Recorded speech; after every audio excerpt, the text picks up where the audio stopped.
Steel boots stomping, crashing the floor. Two wild Yinzers kicking through the door. Loud like a jag off at a Penske fight. Brace yourself, this ride ain't polite. Two dumb Yinzers, loud and proud. Heads in the clouds, voices in the crowd. Chaos brewing, they don't play nice. Hold on to your iron and grab your prime anti-slice.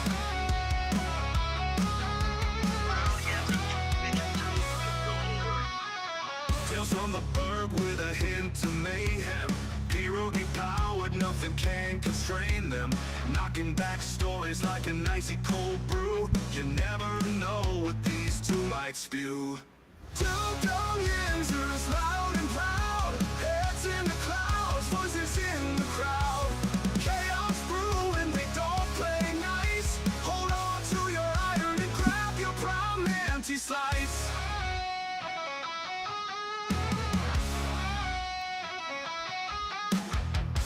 From the bug with a hint of mayhem. Pierogi powered, nothing can constrain them. Knocking back stories like an icy cold brew. You never know what these two might spew. Two dumb Yinzers, loud and proud. Heads in the clouds, voices in the crowd. Chaos brewing, they don't play nice. Hold on to your iron and grab your prime anti-slice.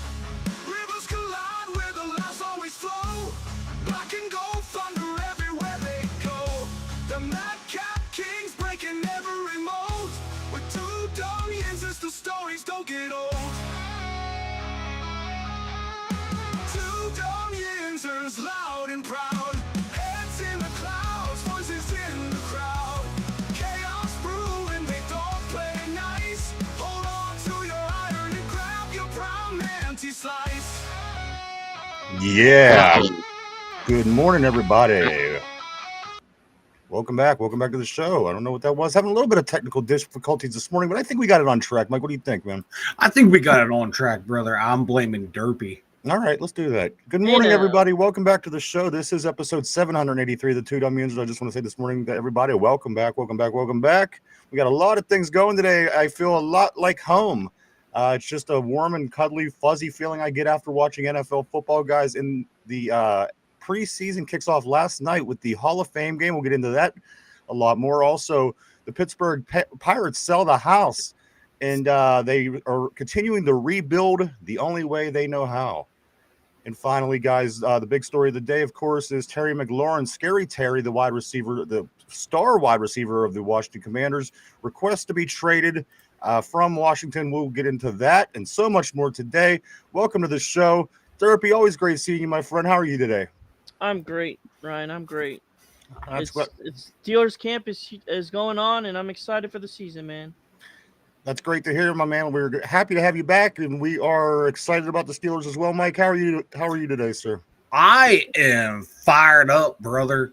Jeez, I can't contain myself. We had football, we got Scary Terry drama, we got Steeler news. What more could you want on a Friday afternoon? I don't know about you, but I'm watching this Hall of Fame game last night, and again, getting the warm and fuzzies because the NFL is on. And all I could think of is every time Reynolds got the ball was just Reynolds. And it was loud. I mean, if it's a running gag on the show, because a couple years ago we were talking about possibilities the Steelers could get, and Derpy just kept saying Reynolds. And at the time I had no clue who he was talking about. He just kept saying Reynolds. And every time Reynolds got the ball last night, that's all I could think of was just Reynolds. Reynolds. Oh, yeah. Welcome, Chad. Welcome back to the show, my friend. Always great seeing Chad on the board. Chad says, what's up, Yinzer fam? I hope we get Scary Terry. Corey, my man. Corey says, hey, today's an exciting day to talk Steelers. I got some opinions on Scary Terry when we get there. Let's go. And Richard, good morning to you, sir, as well. He says, good morning. Washington would be crazy to let Terry walk. I can't imagine what the big story is today, guys. Good morning, everybody. Welcome to the show. Welcome to the board. Great to have everybody back. It's a big Friday installment of the show. We got a lot going on heading into the weekend, mainly with our Pittsburgh Steelers, and again, much more. But Mike, I think ultimately the bigger thing going on here is tomorrow. Our Derpy is going back to camp. Derpy is going to camp, and this is not a movie. This isn't This is Derpy Goes to Camp. This is Real Talk. And I have some important points to go over with you, Derpy, before you go to camp. So just hang tight. I'm going to get Derpy ready for camp, guys. But also the big story of today is, of course, Terry McLaurin, the star wide receiver from Washington, is requesting a trade. They were saying that he's disgruntled. They can't get things figured out with contract-wise with the former Redskins, and he is putting himself out there to be traded. We're going to talk about that a lot of the show today. Look at some different possibilities and ideas of ways that we may be able to pull Terry. We'll take a look at the odds, all kind of other things today, guys. I do want to say welcome back on this Friday morning. Oh, man. It's going to be a fun one today. We do. We have a lot to go over, guys. And I listen, I don't want to break up the Steeler talk. So what I'm going to do is I'm going to get Derpy. Listen, he's going to camp this weekend. Our Derpy's going in for 3 years in a row. This is going to be the third year that I know of, at least, that we've been working with him. And the first year I know that he went and he actually got to shake Jalen. I'm sorry. Fresh my memory. Jalen Warren. Derpy got Jalen Warren. I'm sorry. Derpy got to shake Jalen Warren's hand at camp 2 years ago. Last year he went to Friday Night Lights. No, I went to regular camp. When was Friday Night Lights? Was that 2 years ago? That was 2 years ago, man. So this is Derpy's third year that I know of, at least. Derpy, you got any good tales? Anything exciting or odd that may have happened to you over the time you were at camp the past couple seasons? I mean, besides the Jalen Warren one, that's about it. Maybe. Oh wait, I got one. So this was last year, I believe, or a year before. I don't remember, but I went down with my pastor, and him and his son met TJ, and I moved from the area. Oh. And I didn't get his signature. Oh. So that's why TJ Watt had a down year that year, brother. You weren't there to give him the Derpy. I know. I'm wondering this though. I mean, is that why you got to meet Jalen and shake his hand because you weren't with the other guys, or was this just two totally different stories? That was a totally different story. Okay. Well, Derpy, I got some things to go over with you before we do get started today. Of course, everybody knows Derpy is going to camp. Derpy's big day tomorrow. That's right. Derpy goes to camp. And Derpy, let's go over some main talking points before we let you go, because again, I just can't send you out like this. So Derpy, let's go over some things, okay? All right. Bear with me. First of all, Derpy, you got to double check, make sure you have your clean underwear on. Clean underwear before you go to camp. That's key, brother. That is key. All right. You got to have make sure you take sunscreen, Derpy. We don't want you to get. I already have a story this year. I already got sunburnt. All right. You don't want the melanoma, brother. Yeah, you don't want that. All right. So sunscreen, clean underwear. Derpy, also, I want you to take a sweater with you. What if our Derpy gets chilly up at camp? Derpy, I want you to take an extra sweater and carry it around with you all day, okay? Okay. Because it's going to be chilly. It's not. It's going to be hot. chilly tomorrow. I don't know. It's going to be like it was yesterday and today. I think there's like 3 or 4 days in a row. It's going to be like this. All right. So we got that.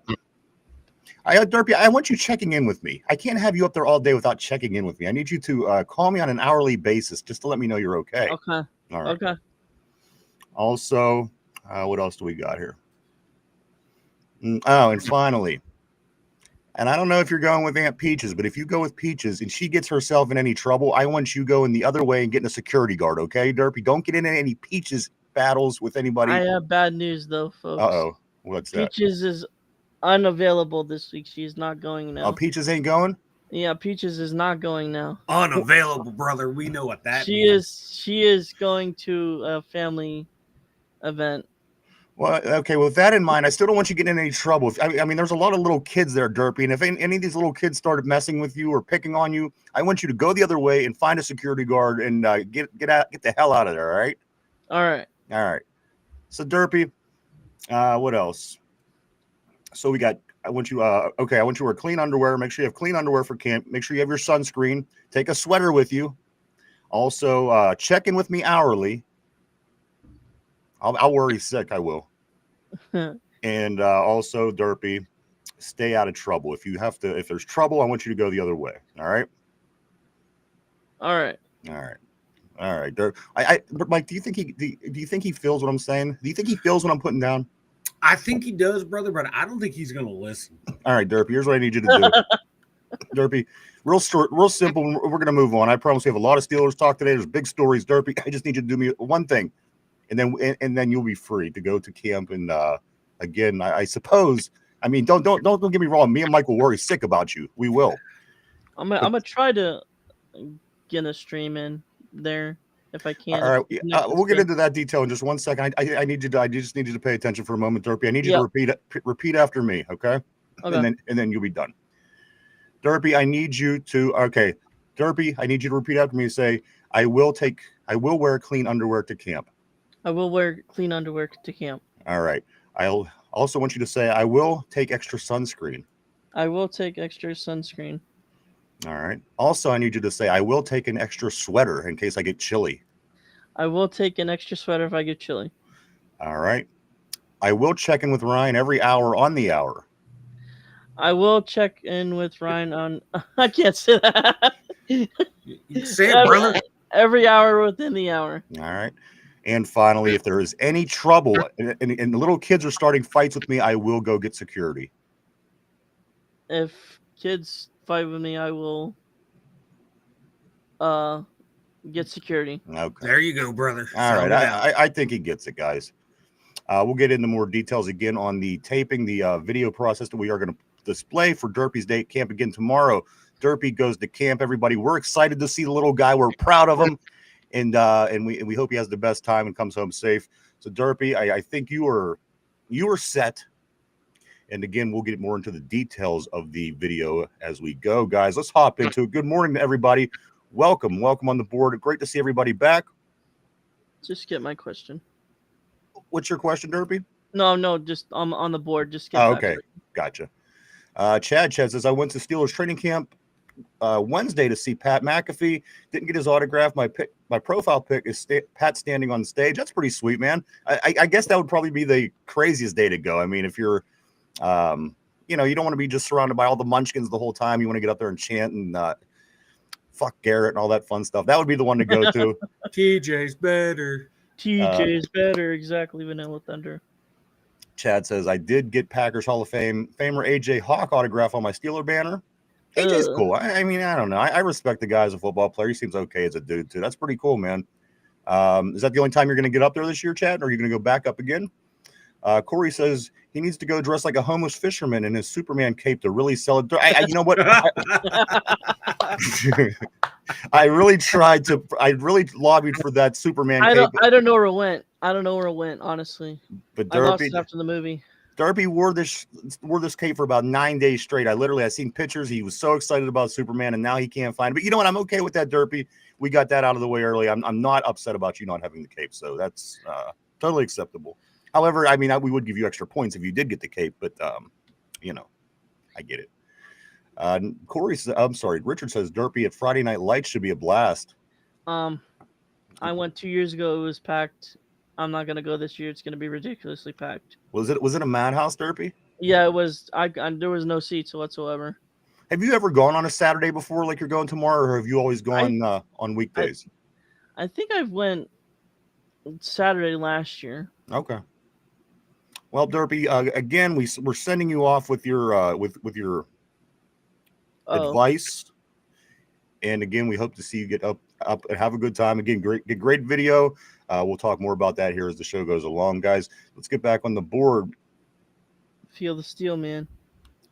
Kenneth, good morning. Great to see Kenneth on the show. Always great seeing Kenneth on the board. He says it would be great, but we can't afford Terry.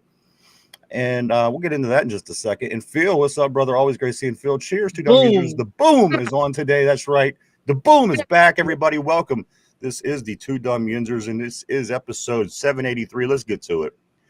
So I don't know about you guys, but I'm feeling good, Mike. The off season is over. It's preseason now as the Hall of Fame game kicks off last night. That was a terrible game. Well, I got to be honest with you. A couple of things that I observed from this game was this. One team looked like they were really prepared, and the other team didn't. And I don't get me wrong. I mean, they both got nice rosters. They're both probably going to have pretty good seasons. But the Chargers really looked like they look like they have it together. They look like they're working hard. They're focusing to have everything together in camp, and they were ready for that very first preseason game, which isn't a lot. But again, at that point, if you do have your shit together, it's something to hang your hat, to be happy about. And the Detroit Lions did not. They just didn't. All the way from top to bottom, first, second, third, fourth guys won't even be on the team in a week. They just didn't look prepared as a team. Is it your job to be overly prepared for a preseason game? In a sense, no, but in a sense, still things you want to watch and keep your eye on as you're watching teams this early on. And one thing that I noticed early on was that Jim Harbaugh's team certainly seems more prepared to play football than the Detroit Lions do. Certainly at this point in the run, Mike, here we are, just the first preseason game knocked out, just a little over a week from the Steelers' first preseason game down in Jacksonville. Mike, anything that you took away from this game? Again, there's more things I do want to say about it, but it just looked like the Chargers were just more prepared for this competition. Yeah, it looked like they were ready to go and wanting to win the game, where Detroit looked like, okay, let's see what we got, because they have a new offensive coordinator out there. Ben Johnson moved on. So it looks like Detroit was using it to, like, okay, let's see how this new offense is going to look out here. Let's get guys on rhythm. Whereas the Chargers, the Harbaughs in their preseason games, brother, they have something about wanting to win all those games. But, we'll see. We've seen teams light it up in the preseason, then regular season comes around and not look so good. If I'm Detroit, am I worried? No, because the year they won 0-16, they went undefeated in the preseason. But yeah, it is what it is. It's preseason, so if I'm a Detroit fan, I'm not worried. If I'm a Chargers fan, I might be tamping down my expectations a little bit after that game. Derpy, did Trey Lance impress you at all? Honestly, he did. Even though it was the backups against the Lions. Absolutely. I mean, Trey Lance is kind of fell. I mean, obviously was the future of the 49ers at one point, Mike, quite a few years back, and now it's hard to even keep track of him in the league. They're moving him so much. Also, did anybody catch when Sterling Sharp was being interviewed? No. All right. I posted before then. All right. Well, Sterling Sharp, they were talking to him, and you're listening to him talk, and then you think of his brother. How does one guy talk so well and the other guy you can't listen? Shannon Sharp is one of the biggest mush mouths I've ever seen in my life. How could one brother from the same family talk so well and the other one be so inaudible, so hard to understand, Mike? It was unbelievable. I'm glad Shannon Sharp's around, because he makes me sound like an eloquent speaker. I'm glad he's out there, because I stumble over my words. I got to say things in my head so I can get them out right, and I trip over my tongue. So thank you. This was Thank you, Shannon Sharp. This is the only reasons that I'm rooting for him in all of his allegations. I don't think whatever he did is right. If he even did anything, I just need him on TV somewhere so people could hear his voice. I think our voices sound, exactly. well. Also, Derps. Poor Kyle Allen last night. We just had him last year, right? Yeah.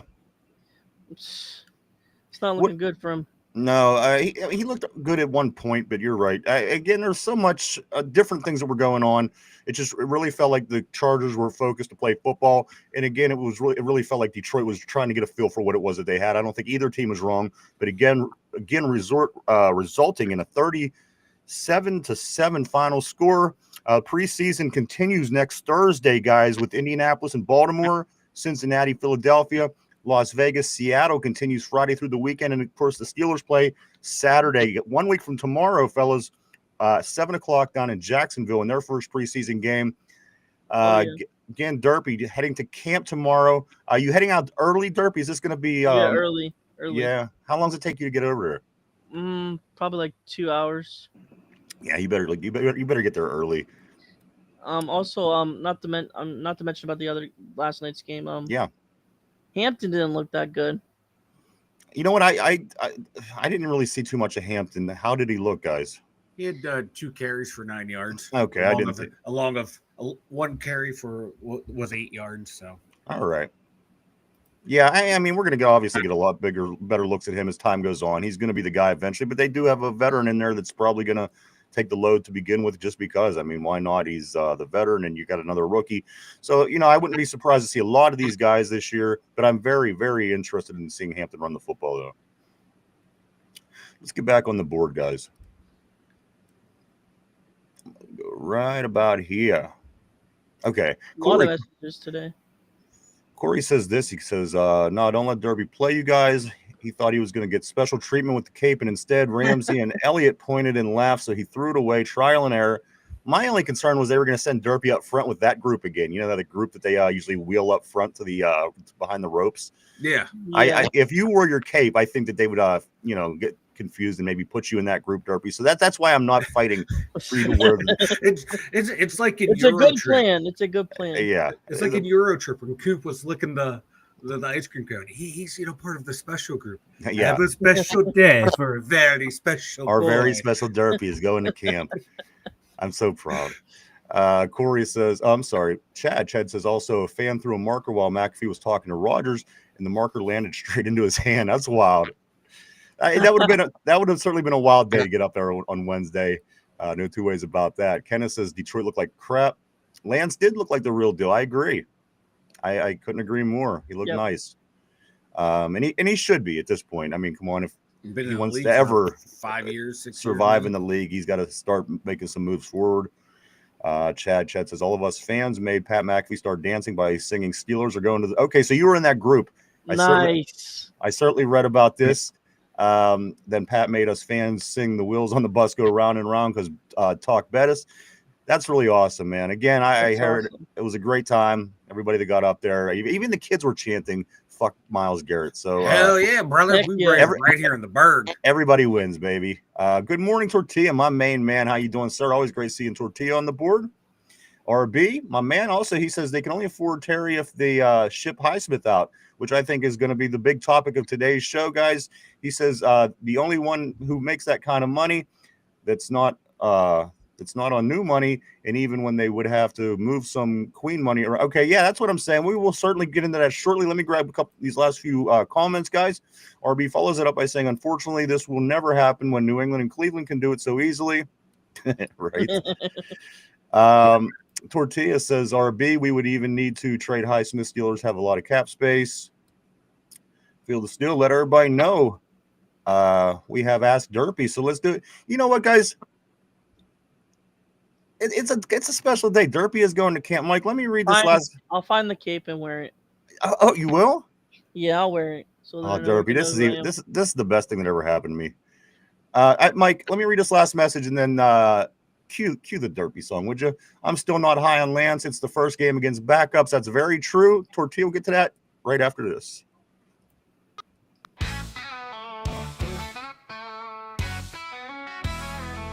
Down in Ohio, where the winds don't sleep, Derpy's a mystery. He's in too deep. Face never shown, just a shadow's grin. Enigma like bourbon with a punch of sin. Oh, Derpy, you're the talk of the town. Steelers jersey on, never backs down. Smoke detector singing its own tune. Beeping for 2 years under that same old moon.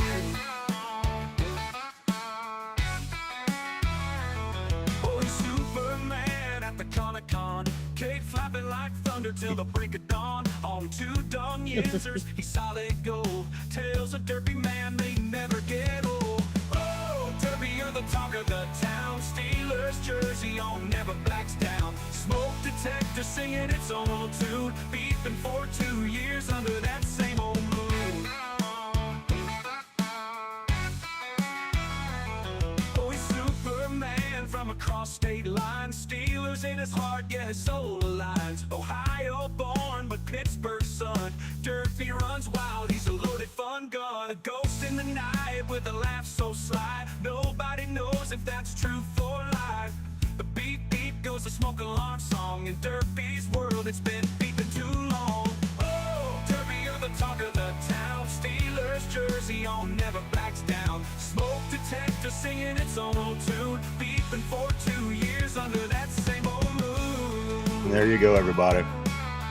For 2 years under that same old moon. Derpy goes to camp tomorrow, everybody. Yes. Yeah, and you know what? I haven't heard the chirp so far, Derpy. I don't know what's going on. It's not very unlike you, but Beep. Phil is still No. certainly bringing up the chirping on the board. But you know, it's been a long running gag on the show. If you know, Derpy had his fire alarm that was going, his smoke detector that was going off for about 2 years. I kid you not. And even after he fixed it and replaced the battery, it soon thereafter started chirping again. I don't know what's going on. I don't hear it today. But let's just keep moving forward, guys. Scary Terry's the conversation. I want to talk Scary Terry today.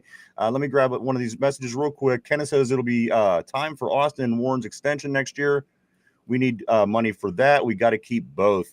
All right, gentlemen. Of course, the big scoop of the day is this. Everyone here heard that Terry McLaurin, Scary Terry, the superstar wide receiver from Washington, requested to be traded yesterday after him and the Commanders couldn't get things done with his contract. Before everybody gets too excited, I mean, listen, I'm excited because it is a possibility.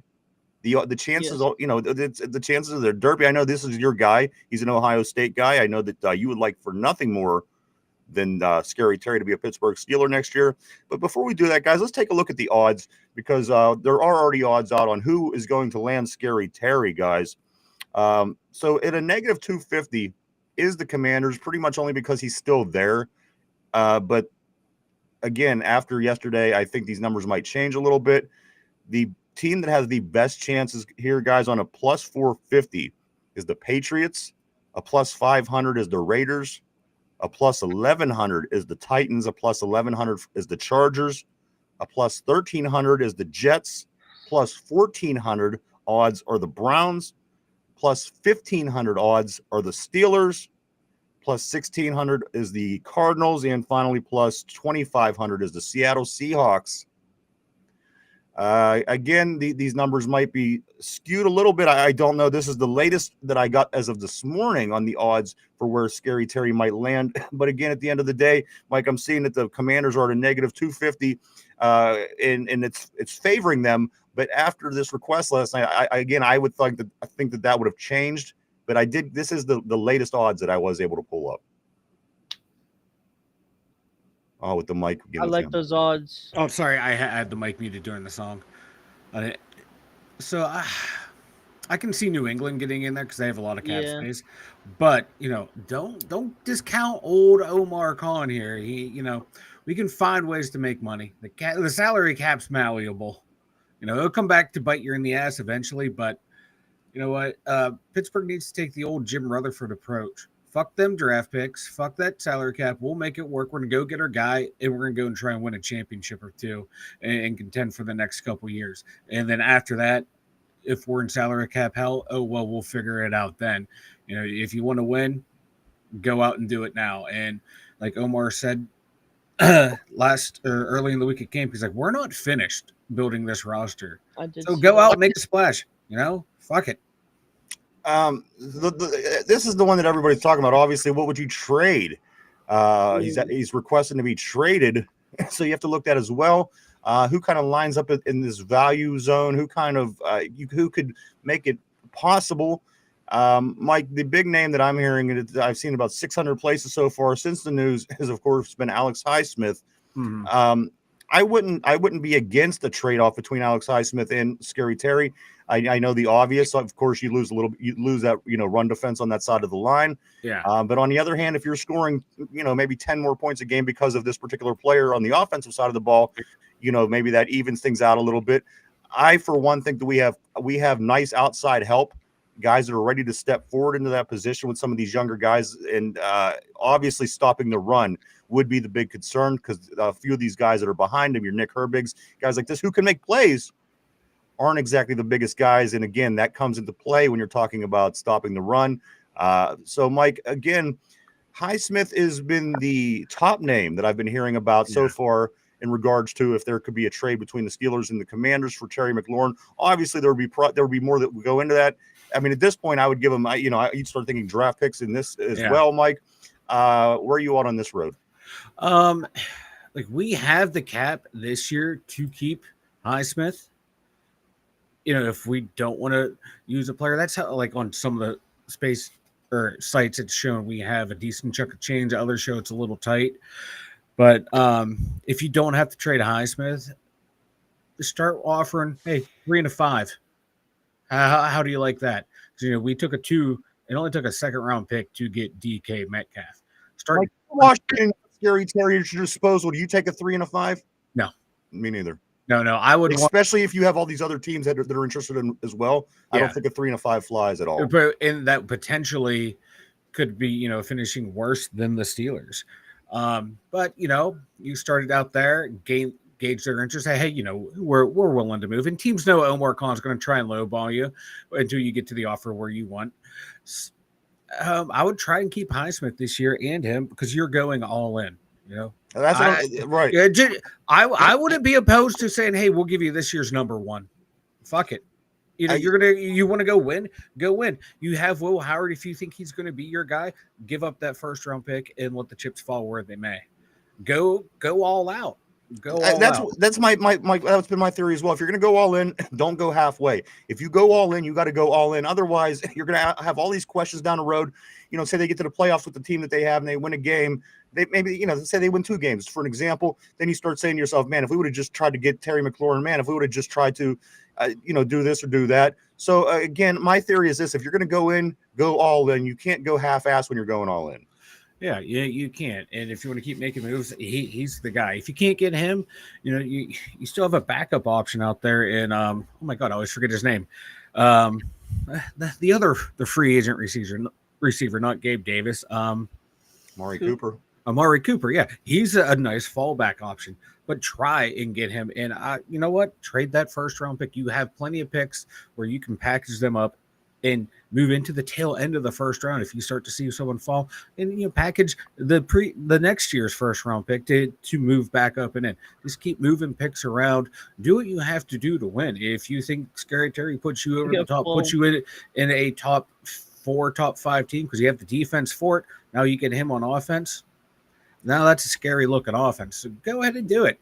Worst case scenario, it fails and it sucks. You get, God damn, this kind of sucks. But guess what? You still have a nice roster there as well to go out and get a young quarterback in the 2nd, 3rd round, or build with Will Howard and move forward. Fuck it, go out and do it. I'm ready for it. We have 12 or 13 picks, I believe. Yeah, so So we have plenty to work with. And listen, if we really wanted to try this, that's what I'm saying. If you go all in, go all in. If you really wanted to attempt this move, which I'm going to get to the board in just a second, there's some differing opinions. Mike, you have to go all in. You're not going to be able to give a half-ass approach to this and a half-ass offer. You want to go all in. You want to be a champion. Shoot for a championship season. I mean, teams do this all the time. Go all in. Get the guy that you want, and you're going to have to pay up dearly because, again, if somebody's coming to us trying to get our star from us, we're certainly going to make them pay through the tooth and get whatever we can out of it. So I wouldn't see how Washington could be any different. Let's jump back on the board, guys. Tortilla says Warren and Austin are gone next year. Roman will take Austin's role, and Johnson will be running back 1 next year, providing that the man can learn how to block. Apparently, this seems to be the big hang-up on Caleb Johnson. To me, it's not vital, but that's me personally. He's a running back, and if he's I don't know. He's my tailback. I'm not worried about it. But again, Jaylen Warren is there as well, Mike. The guy could put a lick on somebody and maybe he could rub off on him. But let's move forward. RB says, wait, someone would actually want to keep Midget and Warren over Scary Terry. I know. It's just, what, we've been deprived so long with scoring points. It's, it's almost like it's such a dopamine rush whenever you hear things like this. Can you imagine with this offense that we rebuilt and is starting to look better, throwing Terry McLaurin on the other side? It does. I mean, you can't help but get excited about the thought of it. Amongst many other receivers, not just Scary Terry, but if it was a lot of other people, it could be the same way as well. That's just be where we be right now.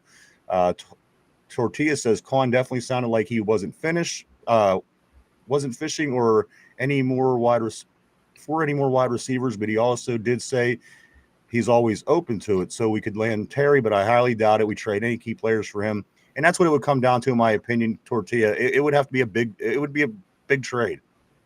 You got to look at your options and see. And again, I think that's why Alex does pop up a lot, because he would kind of be a sensible option, have they go that route.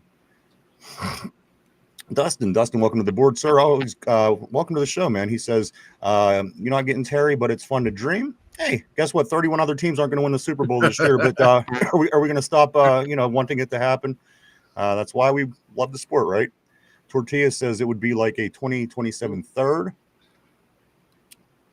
RB says Terry has better seasons, just multiple, than Austin's entire career in halfback, twos and ones and a million.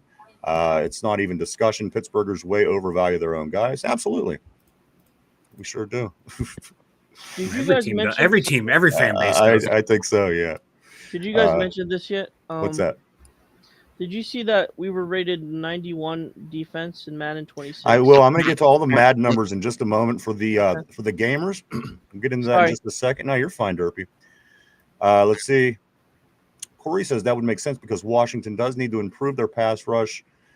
We have depth there. Plus, we've invested so much in defense, and it proved to not be. We hope to start. Let's invest in the O. Dustin's saying that Terry will be signed by the Commanders soon. He's disgruntled. They're going to have to. They're going to have to pay him out the ass. No two ways about it. I mean, he's requesting to be traded, so that element goes into it as well. Corey says just give it a second. Call it a day. Tortilla says, Corey, we haven't seen this new defense. You know what? We haven't, but you have to think it's going to be good. I mean, there's a lot of things that point to it's going to be better than it was, and it wasn't a bad defense. And also for a defense that had to carry the load for the offense for 5 seasons, maybe now getting a little bit of that pressure taken off you, the defense could hold out a little longer. But again, this defense carries this team through a lot of wins. I mean, think about the early wins last year, the Denver game, the Chargers game. You don't win those 18-12 wins without playing great defense. So, again, I would think the defense would certainly improve. We went out and made some major moves. And if these guys, I'm feeling good about the defense. I am feeling good about the defense. 4 guys that are Super Bowl champions, not to mention. We brought in all kind of talent. No two ways about that. And draft picks. So a lot of things going on for Pittsburgh this year. Moving in the right direction. I got to be honest. This is a very strange way to rebuild your team while on the run.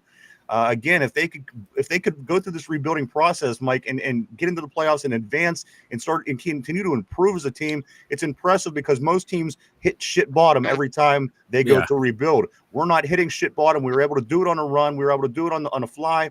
Again, nobody wants to hear about the over 500 record anymore. Quite frankly, neither do I.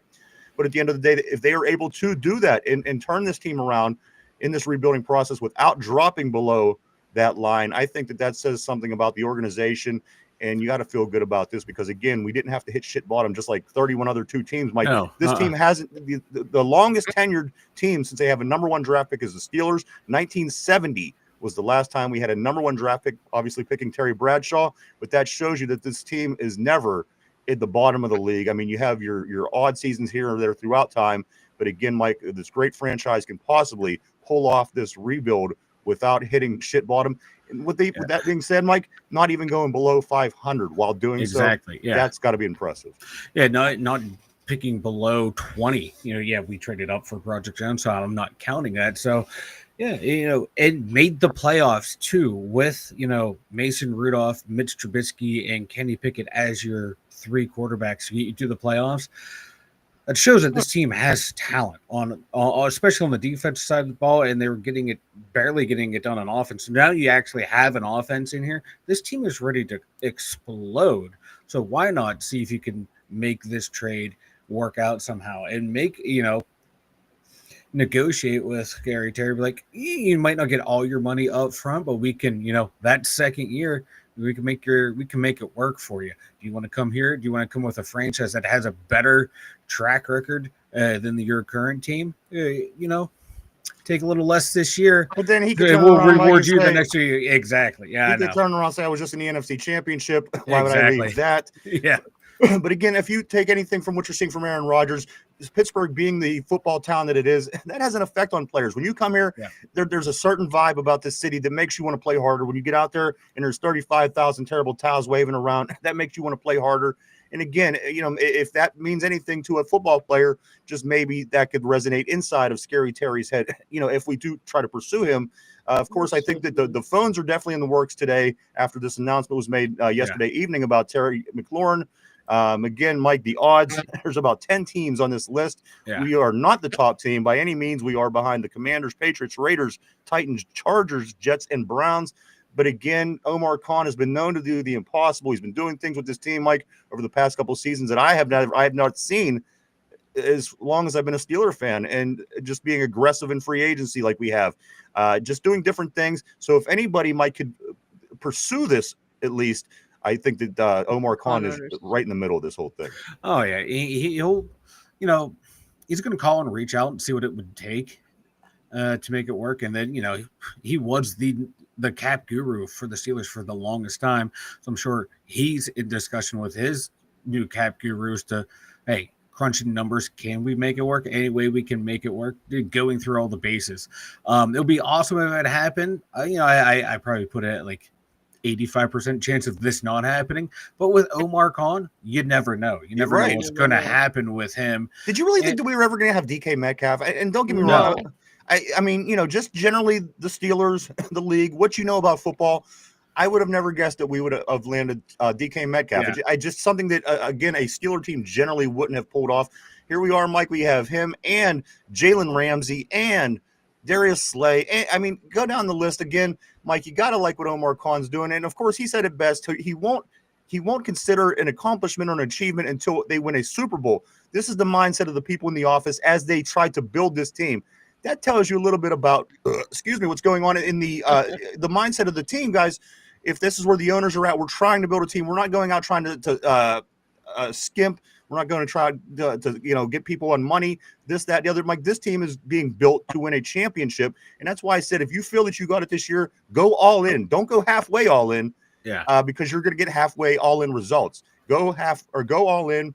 Get your guys, and it happens around our pro leagues in this country all the time. Teams stack, they win championships. It's now. So if you feel that you could do it, go out and get that guy.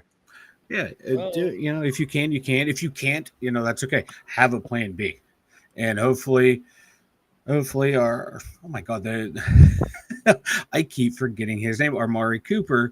If he's out there and still available, and we're not comfortable with the receivers that we had after the first game, give him a call. He's a nice plan Amari, to have.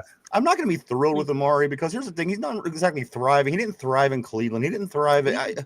But compared to Scary Terry is what I'm talking about, Mike. If you're building a championship team, I think Scary Terry is levels above Amari Cooper, and I think that I don't know. I would rather have Scary Terry. Amari Cooper's a bit of a head case. We know this, and obviously we've had issues before on this team. We're trying to avoid issues as we're moving forward, and I would love to have Scary Terry. I would like to have Amari Cooper. Yeah, I think Scary Terry still. Listen, if Amari was that valuable, people would be knocking down his door to get him on their team. Exactly. Yeah. Especially like the way once he went to the Bills and his production kind of dropped. Everyone to the Bills because he was him and Scary Terry were there for like 1,000 yards for everyone. And then last year, once he went to the Bills, and it just did not look good for Amari Cooper. Let's get back on the board. Kenneth says Washington will pay him. We will see. We'll certainly be following this closely as the weekend goes on, looking for any kind of scoop, any kind of hints. RB says we don't have the cash now because Terry wants his new deal right now, starting day 1, 30 to 35 million. Tortilla says I feel like it's a mistake to trade Highsmith for Terry. If I could, I'd try for both. I mean, that'd be the best case scenario, right? But I think in all reality, if you're trying to pursue a guy like McLaurin, you're going to be giving up something quite valuable and maybe overpaying in a sense. RB says this is why you don't pay an edge $41 million a year. You have DK and Terry. You don't need to rush a quarterback next year. Almost anyone not named Kenny or Mitch could make that work.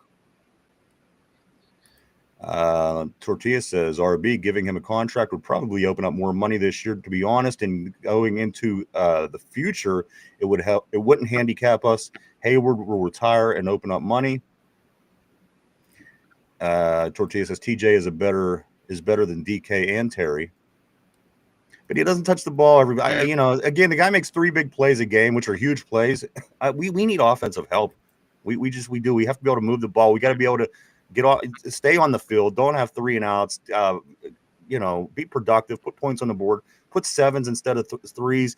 So all these things got to go into becoming a better football team. And those are things that you would get by bringing in a McLaurin, But TJ's value certainly isn't forgotten here because, again, he is the highest paid player in the league that's not a quarterback. So we definitely, we keep that in mind.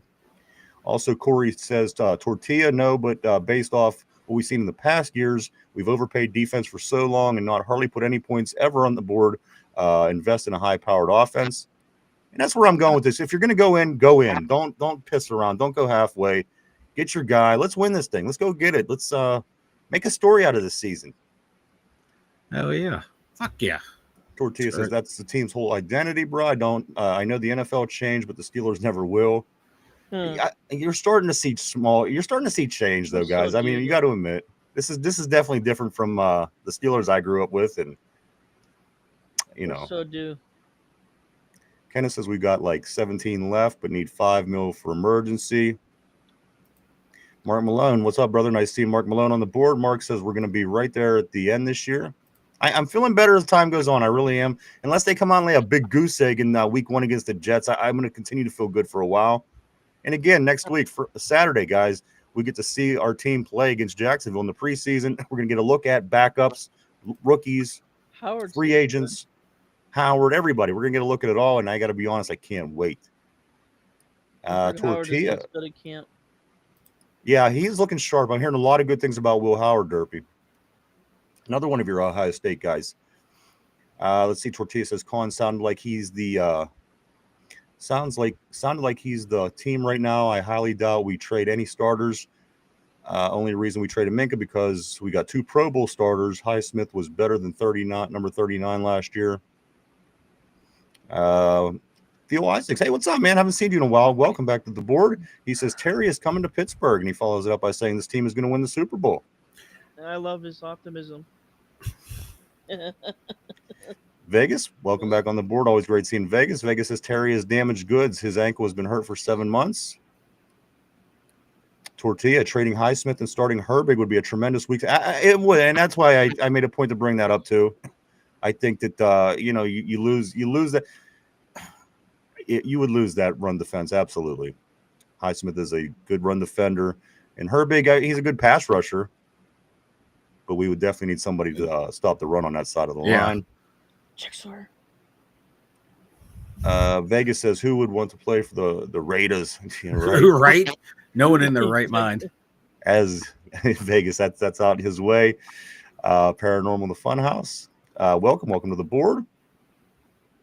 Tortilla, Herbig is nice, but that's because he's in a rotation. Kenneth says our defensive depth is for the future. And I got to be honest with you, the depth on the defensive line they've been dropping like flies over the past couple of days.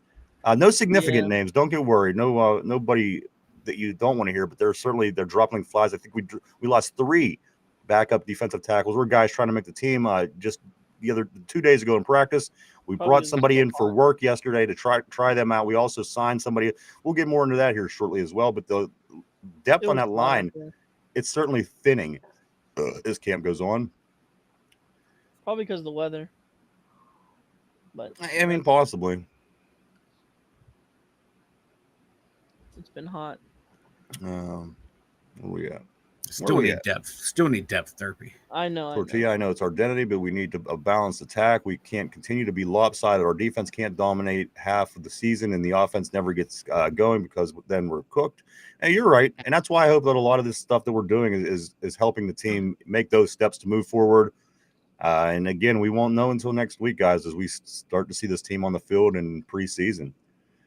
Tortilla says, I think Cooper is hurt. That could explain why he didn't play well in Buffalo. Again, I mean, people aren't exactly knocking down the door of Amari Cooper either. No. Even when he was in Cleveland trying to find somewhere to go. I mean, yeah, he went to Buffalo, but again, he's just ever since he left Dallas, he hasn't been the same. You have to see something special coming from him. I think one of these seasons in order for his name to get back up. He just seems like he's losing value to me. Again, if he wasn't, people would be trying to. He's a free agent still. People need receivers.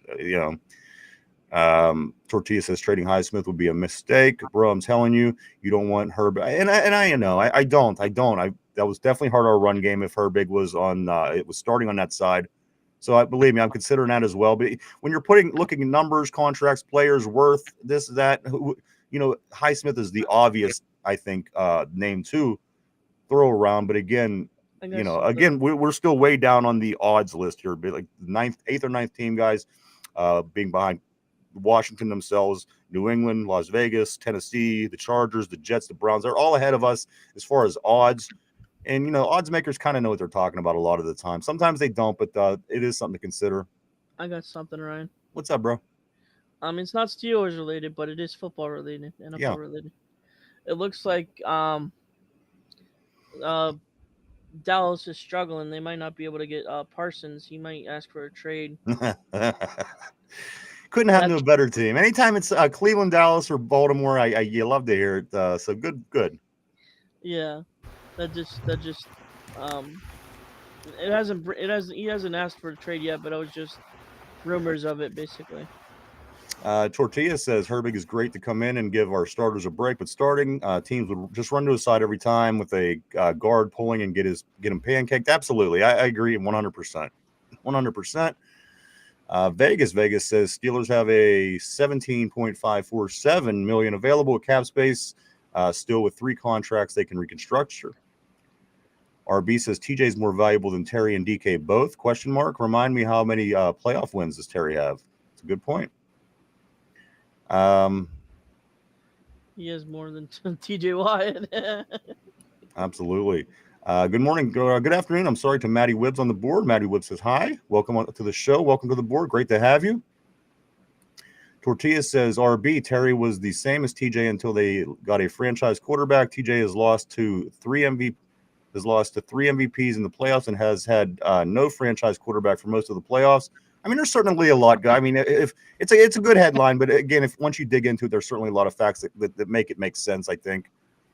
RB says Malik Harris is better run defender than Highsmith, and Herbig is a better pass rusher. Interesting, Mike. Malik Harrison. I'm sorry, kind of slipped my mind. I guess that could be an approach if you would deal Alex Highsmith. I think Malik Harrison's going to be their inside backer depth. Is he? Right there. Yeah, he's not an outside edge. He's going to be right dab in the middle. Yeah. Why do we not have anybody with size at that position anymore? We got Jack Sawyer. That's why we brought him in. And Nick Herbig is the speed rusher. Jack Sawyer's the more power rush defender. And Nick Herbig, you can bounce him around inside and outside in sub packages. Let me ask you this. Let me say we trade away Alex Highsmith for Scary Terry. Again, I mean, it's a big if. Yeah. Do you throw Jack Sawyer, the rookie, in to be your starting outside linebacker on that side? It doesn't, unless he really comes along, Mike. I mean, that's a big jump between the pros and college football. Some guys can make it. Most guys, they have to work, to get to that point. That's why Highsmith wouldn't be a part of any trade package, because now you lose your depth on the outside. You just have to be draft pick compensation and then figure out a way to make the cap work. Tortilla says Terry isn't a Hall of Famer, bro. Neither is DK. Comparing him to Watt is like saying you want Ocho Cinco over Ray Lewis. Tortilla says not wrong, Tortilla. Not wrong. No, I mean both of the guys got arguments. No two ways about it. Tortilla also says Harrison is a middle linebacker with the ability to play edge. Vegas says Captain Jack is better versus the run than Herbig. I think we could all agree on that one for sure. I'm sorry. Sticky B, what you know about Sticky B? Sticky B says, let the con artist cook. Most exciting Steelers offseason I can remember. I'm right with you there, Sticky. I really am. I in multiple ways, I think that he's doing amazing things. And, I could be sticky at times too. RB says, talented, undersized defensive ends around 235, 245, or dime a dozen anymore. And that's all a 3-4 edge is anymore. None of them cover. Corey, my man, he says, look, I know Herbig isn't the perfect replacement, but practice makes perfect, so he needs to take the next step into the starting role at some point. Rip off the Band-Aid. TJ's mentorship helped Alex. Tortilla says Herbig is undersized, bro. It's not that he isn't talented. It's that he's getting his shit pushed. And again, on run plays, it's a different beast. And again, this is why listen, you guys are both putting up good points. I'm just going to continue on. RB says Malik Harrison played edge on rundowns in Baltimore. Yes, correct. Too much information. I think Probably going back to the sticky comment. But guys, this is where we are right now. Again, as of yesterday, Terry McLaurin does request a trade from Washington, which I don't blame him. I'm going to be honest with you. But come on, this team was in the national in the NFC Championship game last year. That's certainly got to be playing in his head. And also, Mike, if he's you're a good player, you look for good teams who have a chance. And sometimes guys like this, they look for teams that are just missing that one position, and they really feel that they could be a big part of that. And I think the Steelers fall into that category. With some of these other teams, Mike, I don't think he's a big difference maker to where it takes the team over that hump. I'm looking at your Raiders are above us, again, with the plus 500 in the odds. The Titans are way more than one receiver away. The Chargers have a lot of good things going on. Believe me, if he ends up in Los Angeles playing with them, watch out, because the Chargers have been building this team for about 3 seasons now. Defense was tops in the league, if not close to the top, if not the top. And the offense has certainly improved with the new head coach, last year of Jim Harbaugh. I think he could certainly improve that team. The Jets, he makes no difference. The Browns makes no difference for this team. The Cardinals, the Seahawks. So any teams, Mike, that I see him really going and looking at and saying, okay, where can I go to be that piece? It would either be Pittsburgh, the Chargers, or stay with the Commanders. Yeah, but the Commanders themselves can go like, oh, you don't want to sign here? Okay, we're going to trade you to a team that has a lot of cap space, but you might not go anywhere, and we're going to get better draft picks for you. So we'll send you there. That's the danger of asking for or demanding a trade. So like he has no control where he goes. Like the team has all the control at that point. Vegas said the Raiders are not. No, there was about 20 pieces with Las Vegas. They need a lot go on down there. Pete Carroll. They hired Pete Carroll to save the day. I'm sure things are going to go great in Las Vegas. Yeah. Excuse me. Tortilla says if Herbig has that much potential, then trade him in with a pick swap. Corey says sounds like Herbig needs to work out with James Harrison. Ever since I saw the dude, I don't give short guys excuses anymore. He was a muscle house, but he had to learn how to work with his height. So this is what we're waiting on, guys. I mean, everyone's going to kind of keep their eyes on their phones and their social media over the weekend to look for the breaking Adam Schefter news, I'm sure. But I know when I heard that he was being requested to be traded, did I not dance? Even if you might even call it a shuffle across the floor with excitement of thinking of the possibility of possibly bringing Scary Terry to I was Pittsburgh. getting ready to call 911. I thought you were having a seizure and a stroke at the same time, brother. I did not know what was going on. I was kind of worried for you. I just floated. I floated the whole way across the room. It was something to see, apparently. You did something, and it was scary. It was almost as bad as the Elaine dance. Tortilla says Washington also loses all their leverage by Terry asking for a trade. RB says Terry's also rumored not to like the fit is Washington. Daniels is a deep ball or bust guy. Terry is a yak god. If you actually watch Daniels, his timing throws are they are, and that's what And the thing was, he was able to get them where he did last year with what he was doing as a rookie. I think he's going to be scary down the road. Talking about the quarterback, of course, Mike. I think that they got themselves a real deal down there. I think he's a beast, and my God, he's I'm pulling up his completion percentage. I know it was pretty good for a rookie in the NFL last year, and that offense is, and again, I mean, a couple 69% completion percentage. That's insane. Quarterback. And another good thing about this also, Mike, I mean, you take a team like the Redskins or the Commanders, and you're a rookie, and you're just a game away, an arm's length away from going to the Super Bowl. If that don't tell you a lot about what they're doing in Washington and what this young quarterback brings to that team. So again, Terry might again, that's why we're having this conversation, right? Yeah. The only thing I'm worried about him is like he did have 3 fumbles as a running. You can work on that. He's still 25 touchdowns, 9 interceptions. The cat can play. You can play absolutely. Ball. Tortilla says I was watching a podcast where they said that there is no way Terry is leaving Washington, and right as he said that, Terry requested a trade. Vegas says sounds like Ryan could have been in the Olympic break. You know what? If you would have seen whatever that was that I did yesterday, apparently it was something. I didn't feel my feet moving when I heard the scoop of him request to be traded. I kind of glided across the floor, and Mike and other people at the studio witnessed it, unfortunately, I guess. It was my man was living in the moment. It was a sight it was beautiful to see, but ugly at the same time, if you know what I mean. Yes, I know what you mean. I think they know what you mean as well. Mike, let's get back to let's talk some camp yesterday. Let's kind of get caught up on the Mm-hmm. on what's going on as far as camp. Mike, Roman Wilson's big catch over Joey Porter Jr. They're calling the catch of the preseason so far as camp goes. Mike, amazing. Joey Porter or Roman kind of goes over top of him in a way. Yeah. Joey starts to fall. Roman makes this amazing catch. Mike, Roman Wilson. Now we're talking wide receivers. Now we're talking what it is that we want to do. Does Roman Wilson have to have a better than average rookie season? I'm going to call his rookie season because we didn't see him last year, if at all, very little. Mike, does he have to play great this year? Not great, and he has to play good. Play some good football for the team. I'm not picturing him having like an 800-900 yard season. If he can get around 550, 750 in that range, 4 to 5 touchdowns, that would be a nice productive season for him and for the team, him being worked into this offense, because there's going to be a lot of guys that are going to want the ball thrown to him. So I don't think anyone's going to have these crazy outlandish production numbers, but if he can land into that range, I'll take it with a lot of key catches, key third downs. I think he's going to be he can be a productive receiver. You might look at his stat lines. Everyone's receiving stat lines go, oh, they're not pretty, but you're like, oh man, this team put up some yards in numbers because the ball is going to get spread around. So I don't think he's going to have like that, rookie seasons we're used to seeing high guys have like 800,000-900,000 yards. I think he's going to be in that mid range, that 5.5 to 7.5 range.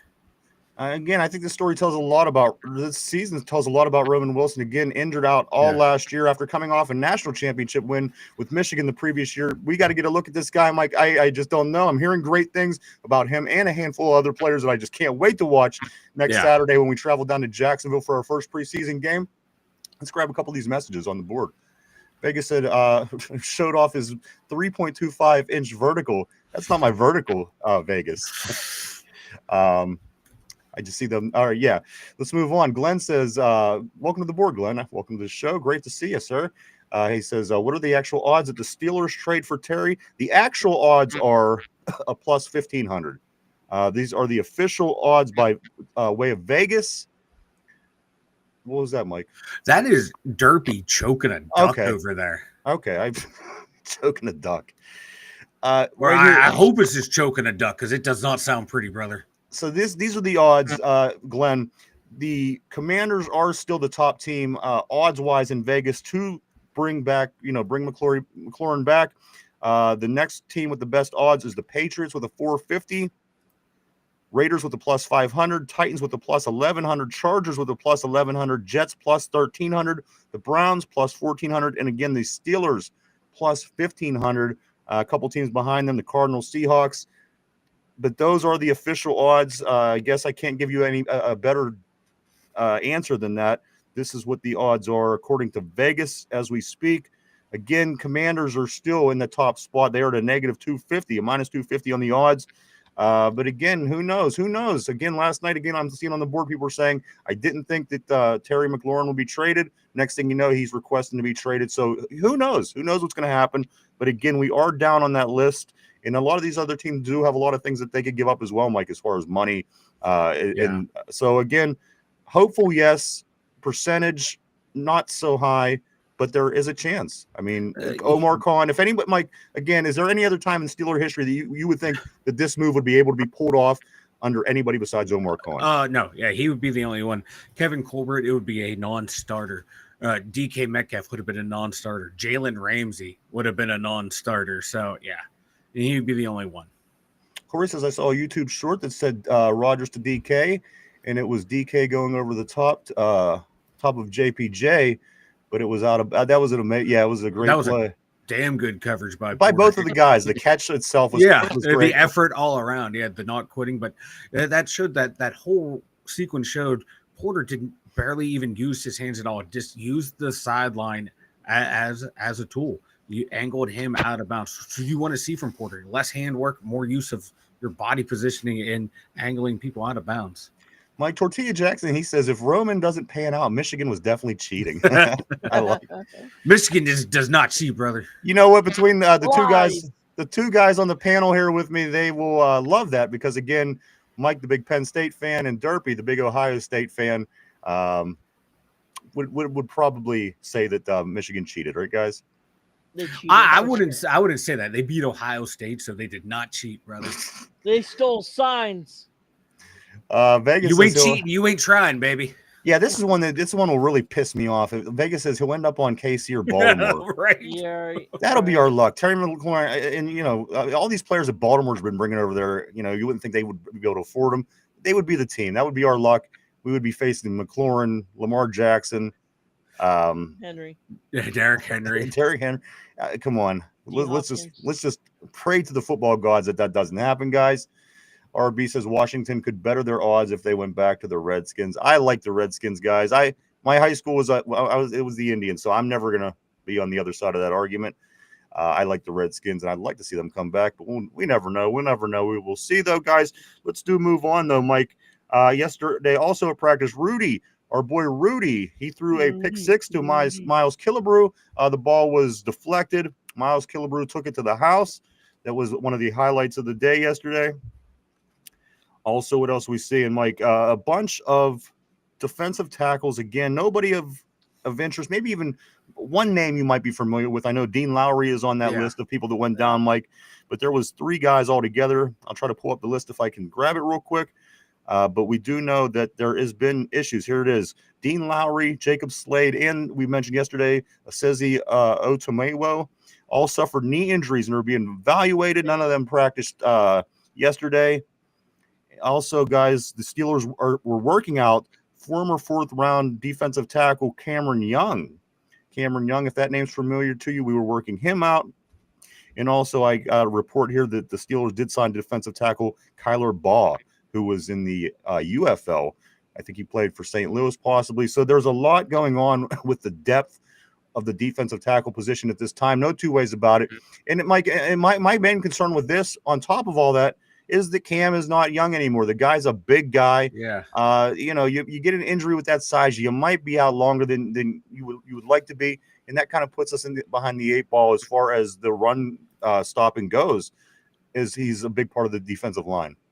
Yeah, we need Cam to be healthy. I noticed the other day in practice, he was just off by himself doing some light running. I don't know if that was just a conditioning thing. He hasn't popped up on any injury reports, so let's just keep Cam healthy. Let all these other guys take all the injuries. It sucks for them, but it's good for the team. Yeah. Because we need Cam, we need Harmon, we need Benton, we need Wyatt Black, we need those guys. And so I think these young guys are going to make such an impact. Mike, I think Black's going to make such an impact. I think Harmon's going to make such an impact on that line. I can't wait to see these guys play next week. Yeah, like Wyatt Black, like his numbers, like his 40 time was slow. I think his 40-yard. I don't need this guy running shuttle 40. Skills were slow, but like watching him in practice, his get off on the ball was. He was quick off the ball. A defensive tackle's 40 time means nothing to me. If the guy gets off the ball fast, he's disruptive. He's been swatting balls out of the air. Mike, they've only been practicing for a week. You got to like what you're hearing about. I like that, yeah. And like he looked quick. The only thing I look at in the 40-yard dash for those guys is that 10-yard split. Like, how explosive are you? And he looked really explosive. Harmon is explosive. I've heard nothing bad about either of these. If you can get both of those guys on the outside and line Cam up in the middle when all 3 are out there, that's a scary little unit right there. Then you have your linebackers prowling around doing whatever. Are you saying put Cam basically in the KC Hampton role? Put him in the middle and have him take up blockers. Let your linebackers do the work. Yeah, like when they go to three-man set like that. Mike, that's not the worst idea ever, because again, at his age, I mean, he's a little less mobile. Put him in the middle. Let him take up 2 blockers every play. Let him be that big presence. I would do it in downs when it's like, okay, or is it you're in that intermediate run pass option? If you want to go a 3-man front, I would do that. Let him eat up the blocks, and then just have those other 2 guys crash the edges. Then you have your linebackers flying around, your safeties flying around. a lot could be done with that. And like Benton may not be your prototypical nose tackle, but he's a quick nose tackle, and that's how he disrupts the run, is splitting those gaps. So if you rotate Cam over the middle, Wyatt Black over the middle, beat down those centers and guards, then you rotate Keanu Benton in there, and those guys are tired. His quickness can pay off. Mike, yesterday at practice, the 7 shots, 4-3. The defense wins yesterday as the day before the offense won, Mike. Aaron Rodgers, a fade to Metcalf was broken up by Slay. 1 point for the defense. Rodgers to Metcalf touchdown over Ramsey, point to the offense. Aaron Rodgers passed out to Wilson, was broken up by Slay. 1 point for the defense. Rudolph comes in on the 7 shots in practice yesterday, Mike. Rudolph, he threw a touchdown to Woods over Thornhill. Offense gets a point. Rudolph also throws an incomplete pass to Woods, broken up by Thornhill. Defense gets the point. Will Howard enters the game. He throws to Johnson, a touchdown over Eccles, past Eccles, offense point. And then finally, Howard throws to Galbraith, an incomplete pass. It was high, and that gave the defense the point, and the defense wins. 7 shots yesterday in practice. Again, very random information that doesn't really mean much to many, but these are the things that are going on at camp in St. Vincent College in Latrobe as we speak, guys. Well, not right now, because, again, tonight is Friday Night Lights. If you want to get up to Friday Night Lights, get up there. It starts at 7 o'clock p.m. The gates open at 5 o'clock, and you won't see Derpy at the Friday Night Lights this year. You'll see him tomorrow. But do get up to Friday Night Lights tonight, as this is going to be it, guys, because you got Friday Night Lights, and then you got Saturday, Sunday, regular 155 practices. Monday will be off. The Steelers will be off, and then they'll be at it Tuesday, Wednesday, Thursday, Friday with 155 practices, and then next Saturday, guys, at 7 o'clock p.m., the Pittsburgh Steelers in Northeast Florida will be there to take on the Jacksonville Jaguars in our first preseason game. I got to be honest, guys, I can't wait. I got a little taste, Mike. I got a little taste on my tongue of the NFL last night, and I got to be honest, I cannot wait till next Saturday. Is there any? It's like Christmas when you're a kid. You can't. There's that week. You think, what can I do to make this week go faster? This is where I am mentally. I'm a 4-year-old. Yeah, I'm right there with you, brother. I can't wait. My whistle has been wetted, or whatever the saying is. I'm fired up, ready to go. Once preseason's over, brother, man, we got college football, then the pros. Yeah. It's just football every day. Mike, it's August 1st. Say what you want. This is August 1st, guys. I mean, if this offseason, dude, has flown by so fast. It really is. Hopefully the time keeps going, because next Saturday, we lace, strap it up that chin strap and whoop some Jacksonville Jaguar ass. I can't wait, dude. I am so pumped for this football season. I haven't been this stoked in a long time. Corey says, well, that's not a good start to that 4,200 yard and 35 touchdown season from Mr. Christmas. Of course, Mason, I think, right? Yeah, that was his Mason prediction, wasn't it? Yeah. That's what the paint said, brother. Vegas said, just list everyone day to day. At this point, I guess, right? Aren't we all day to day? Imagine these poor guys, and I've known so many of them in life that they get there. They're that good. They're, like, I don't know, for example, but they get there and they get hurt. Like, these guys are blowing their knees out in camp. For some of these guys, that's the end of their career. Yeah. And you play all your life and you love it and you work so hard to get to that level and you're just that close and you blow out a knee and that's it just all ends. I hate seeing it, man, but that's the nature of the beast. Yeah, right? that's why I say I feel bad for those guys that it's happening to, but as a fan of the team, like, I'm okay with those guys getting hurt. You know what I mean? Like, it's nothing personal against those guys. It sucks seeing their dream crush, but the fact of the matter is, it's football, and guys are going to get football. hurt. I'd rather see that guy get hurt than Cam, TJ, Jalen, those guys. It's the nature of the business, and it sucks. Okay. Ryan has his money worth this year for it. What's that, Derps? I said it's okay. Ryan has his money's worth for this year's injuries. Oh yeah, his over-unders. This motherfucker, devastating injury asshole. I'm hoping this could be this could be the year that we break that mold, guys. I don't want to do that. I don't know if we're going to do that this year. Okay. We're reversing the curse of the flower this year. Tortilla says, if Khan does pull off a trade for Terry and we keep all of our starters, it's time to start building an Omar Khan statue. Yes. I I couldn't agree more. He also says in his next message, he does say an Omar Khan bobblehead. I tell you what, Omar Khan should double dip and be the GM for the Buccos too. Oh, can you? Don't even get me started. I didn't mean to bring down the mood, boys, but just. I got to be honest with you. The Pirates do they do exactly what you expect them to do every year. You know, like we expect the Steelers to win. The Pirates do exactly what it is that we expect them to do. I mean, come on. Mark Malone says Derpster does his filming on Friday nights. Hey, you know what? I would certainly keep an eye on him, but I found out that Aunt Peaches isn't going to camp with him, but I'm sure he does do a lot of his filming on Friday nights. But Peaches won't be there, and I think he'll stay. He'll stay. I'm gonna wear the cape though, so don't worry about that. Well, we did talk him back into wearing a cape, so he will be wearing a Superman. If you we got that going for us. If you see anybody running around tomorrow at camp in a Superman cape, that's Derpy. Run over and say hi. I would love to hear the stories, guys. But I think Derpy will be on his best behavior without Aunt Peaches there, and I think But we're going to go over again later, Derpy. I have to go over your points again to make sure you have them fresh in your head before you go back up. I do want to say welcome to Matt Burton on the board. Welcome, my friend. Welcome to the show on the board. He says Commanders will want 2 first-rounders for McLaurin. See, I can't imagine giving up 2 first-round picks for anybody, to be honest with you. Honestly, it'd be crazy if that's their asking price. Yeah, because you might right. Who knows? Yeah, I mean, it's going to be interesting to see because, again, he requested to be traded. We're going to start seeing what people are willing to put up. People are willing to trade for this guy. And again, we're in the mix. We don't have the best odds, but we are in the mix, guys. So that's something. Again, I didn't think a year ago we would have pulled a DK Metcalf trade or pulled a DK Metcalf move. I didn't think it would happen. Here we are with DK Metcalf, guys, and other players, Jalen Ramsey for that matter. A year ago, Mike, would you have thought DK and Jalen Ramsey would have been on our roster this year? No way in hell. No way, none whatsoever.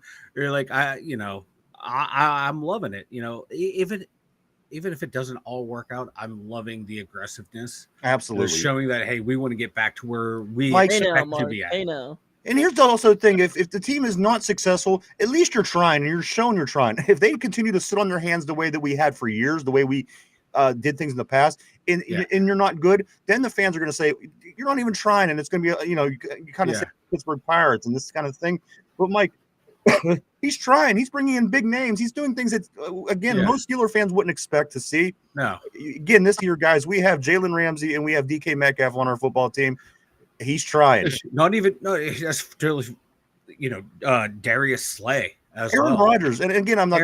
He's Aaron Rodgers. I mean, he may be old as the Crypt Keeper, but he's still Aaron Rodgers, and he might have something. Is going to be exactly. You just pulled in and again, last year you did pull in a future Hall of Famer in Russell Wilson, but come on, I hope things are a lot better with Aaron, guys. But we will see. But again, who would have thought Aaron Rodgers, DK Metcalf, and Jalen Ramsey would be Pittsburgh Steelers in 2025? Not in a million years. Not in a million years. Let's jump back on the board. Maddie, I do want to say thank you, Maddie. Thank you, Maddie. Maddie, welcome to the board. She says, I'm glad you guys came up on my recommended. Love the vibe here. Subscribe. Football is back. That is super to hear. Thank you, Maddie. Great having you. Welcome, and we certainly appreciate that. RB said, remember when Zamir Cobb battles to probably make it to just break his leg? Yeah. Yep. Vegas says, Skeens is the only starting pitcher to have more than 300 strikeouts and an ERA less than 2 in his first. Dude, his numbers are all of his numbers. He has the best. Most of his numbers are best all time. Anything that you see by Skeens, go compare it to every greatest number ever. If he had a good team, and that's the thing that's shitty about the Pirates. Listen, I'm not going to stay on the Pirates for more than a half a second. But if you know that you have this amazing pitching and you refuse to go get bats and you end up giving away the good players that you do have, I can't follow this team no more. The trade deadline was yesterday. They gave up a bunch.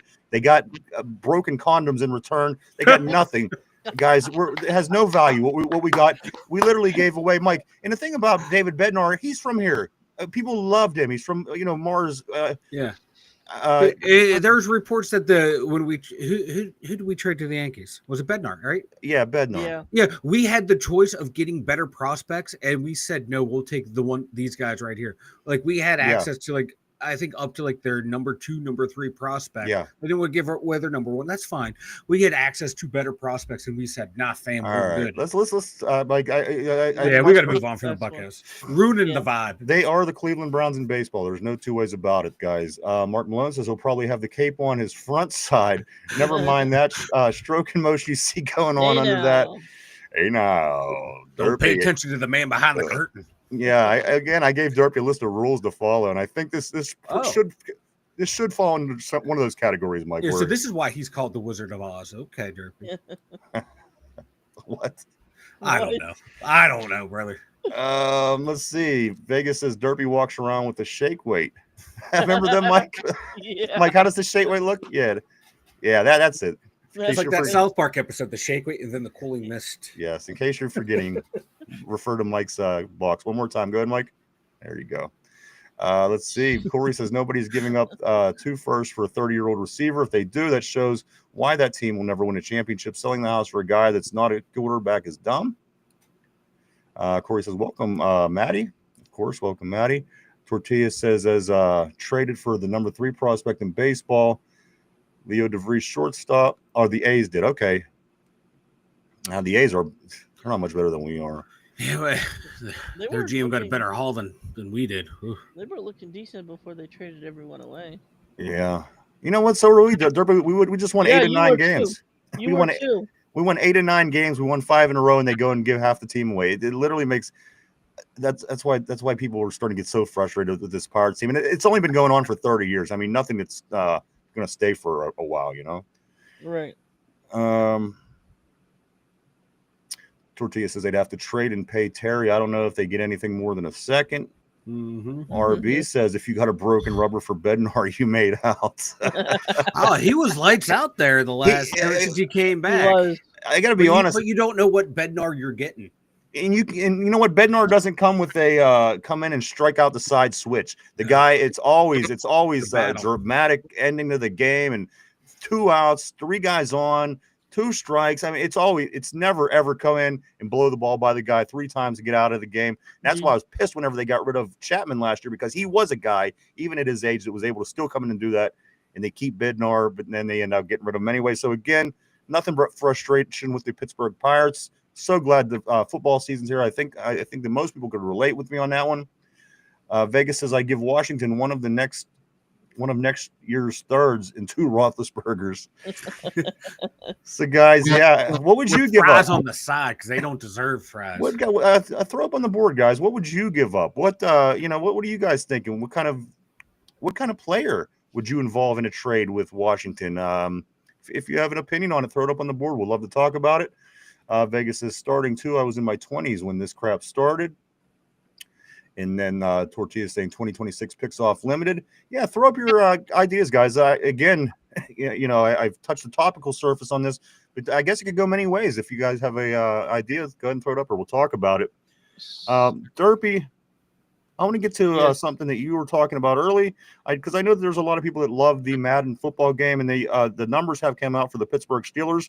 Guys, if you like Madden, the new Madden 26 is coming out. The Steelers do have the top-ranked defense on Madden with a 91 overall, Mike. The Chiefs with an 89, Cowboys 88, Ravens 87, Texans 86 rounds out the top 5. Pittsburgh Steelers, the top defense on Madden. Again, the guys that made the game, you do this for a reason. You know what I mean? They see a team that might have a good defense. I think there's no reason at all this defense can't be a top 3 to 5 in this league. Yeah, and they need to be. But I think now with this secondary, that front seven's going to eat, and we are going to be awesome this year. The Steelers did tweet out their top ratings of the players. If you haven't seen that, I'm gonna I have a few of them here. I'm not gonna get into it too much. I want to stay on topic, guys, but also the top edge rushers on Madden by rating. Surprise, surprise. Myles Garrett's at the top. TJ Watt, who has better numbers in every single category, still falls under Myles Garrett. Myles Garrett leads in the boo, I scared you, brother. Yeah, Myles Garrett 99 rating, Micah Parsons 98, TJ Watt and Max Crosby after that with a 96 is the ratings on that. And also the other one is that I have in front of me is the kickers. as Chris He's Boswell number is an 2. 85, coming in at number 2 behind Brandon Aubrey, the kicker down in Dallas, who comes with an 87. Harrison Buckner at Kansas City with an 82. And from there on. So there you go, Derpy. Those are some Madden. Oh, wow. The disrespect of Boswell Frazier's an continues. 84. He's still the best kicker in the league, and no one wants to recognize it. Let's get back to the board, guys. Top down drumming. Welcome to the show. What Welcome to the up? board. Great seeing you. He said he's going to be too expensive, but I'd love to see a solid wide receiver brought in for 5 more tight ends and 6 more defensive tackles. You've come to the right place, my friend. Oh boy. I've never seen a team with so many tight ends, Mike. And the fact that they still have guys coming in. Why do we still have Connor Right, Hayward? you know your nipples got hard, brother, when you heard they ran, 4 tight ends and they handed it off to Jonnu Smith. That play was sick, though. Do we still have Connor That play Hayward? was sick. Corey says I'd give up a 2nd and Calvin Austin or a Highsmith and a 4th. Ooh, that's Corey's going not bad. all in. Yeah. What's that, Derpy? That's not bad. That offer. Again, got some ideas, guys. Throw them up on the board. We'll certainly talk about them. Check them out. Highsmith and a 4th, 2nd. And again, Mike, if you're going after Scary Terry, my opinion, this is a go all in move. And if you want to do this, you're probably going to have to give up something that's of value to you. I mean, it's not the Pirates here. We're not just going to. He's not going to give them away for free. No. Oh yeah, I have another question. yeah, Is Connor Hayward still on the team, or Yeah, he's still on the team. why is he Looking- still on the team in He's 2025? looking in the special teams, actually. He's on a bad special team. okay. Top down drumming says I like a 2027 and Roman Wilson. They might want a receiver back since they're trading one. Let's see. Phil still says Claude because Madden knows he brings it. You know what? He's usually really close. All of his his numbers are never too far off. I've always loved Madden since the early 90s. Vegas says they better be if they plan on going far. Madden hates TJ. It sure seems so. And you know what? So does everybody for some reason, apparently, because again, he leads every single category over Myles Garrett. And then they say, who's the best best rusher or best pass rusher? Myles Garrett. How? He literally leads in every single category. It's just people's opinion whether they like this guy or not. And they're going to say he's better. I don't get it. I don't get it at all. When people say who's better, Lemieux or Gretzky, and I go Lemieux. Yeah. Let's see. Tortilla Ochocinco makes the player ratings, I think, could be marketing BS, but if he does, it explains why the Steelers are always disrespected. Ocho Stinko.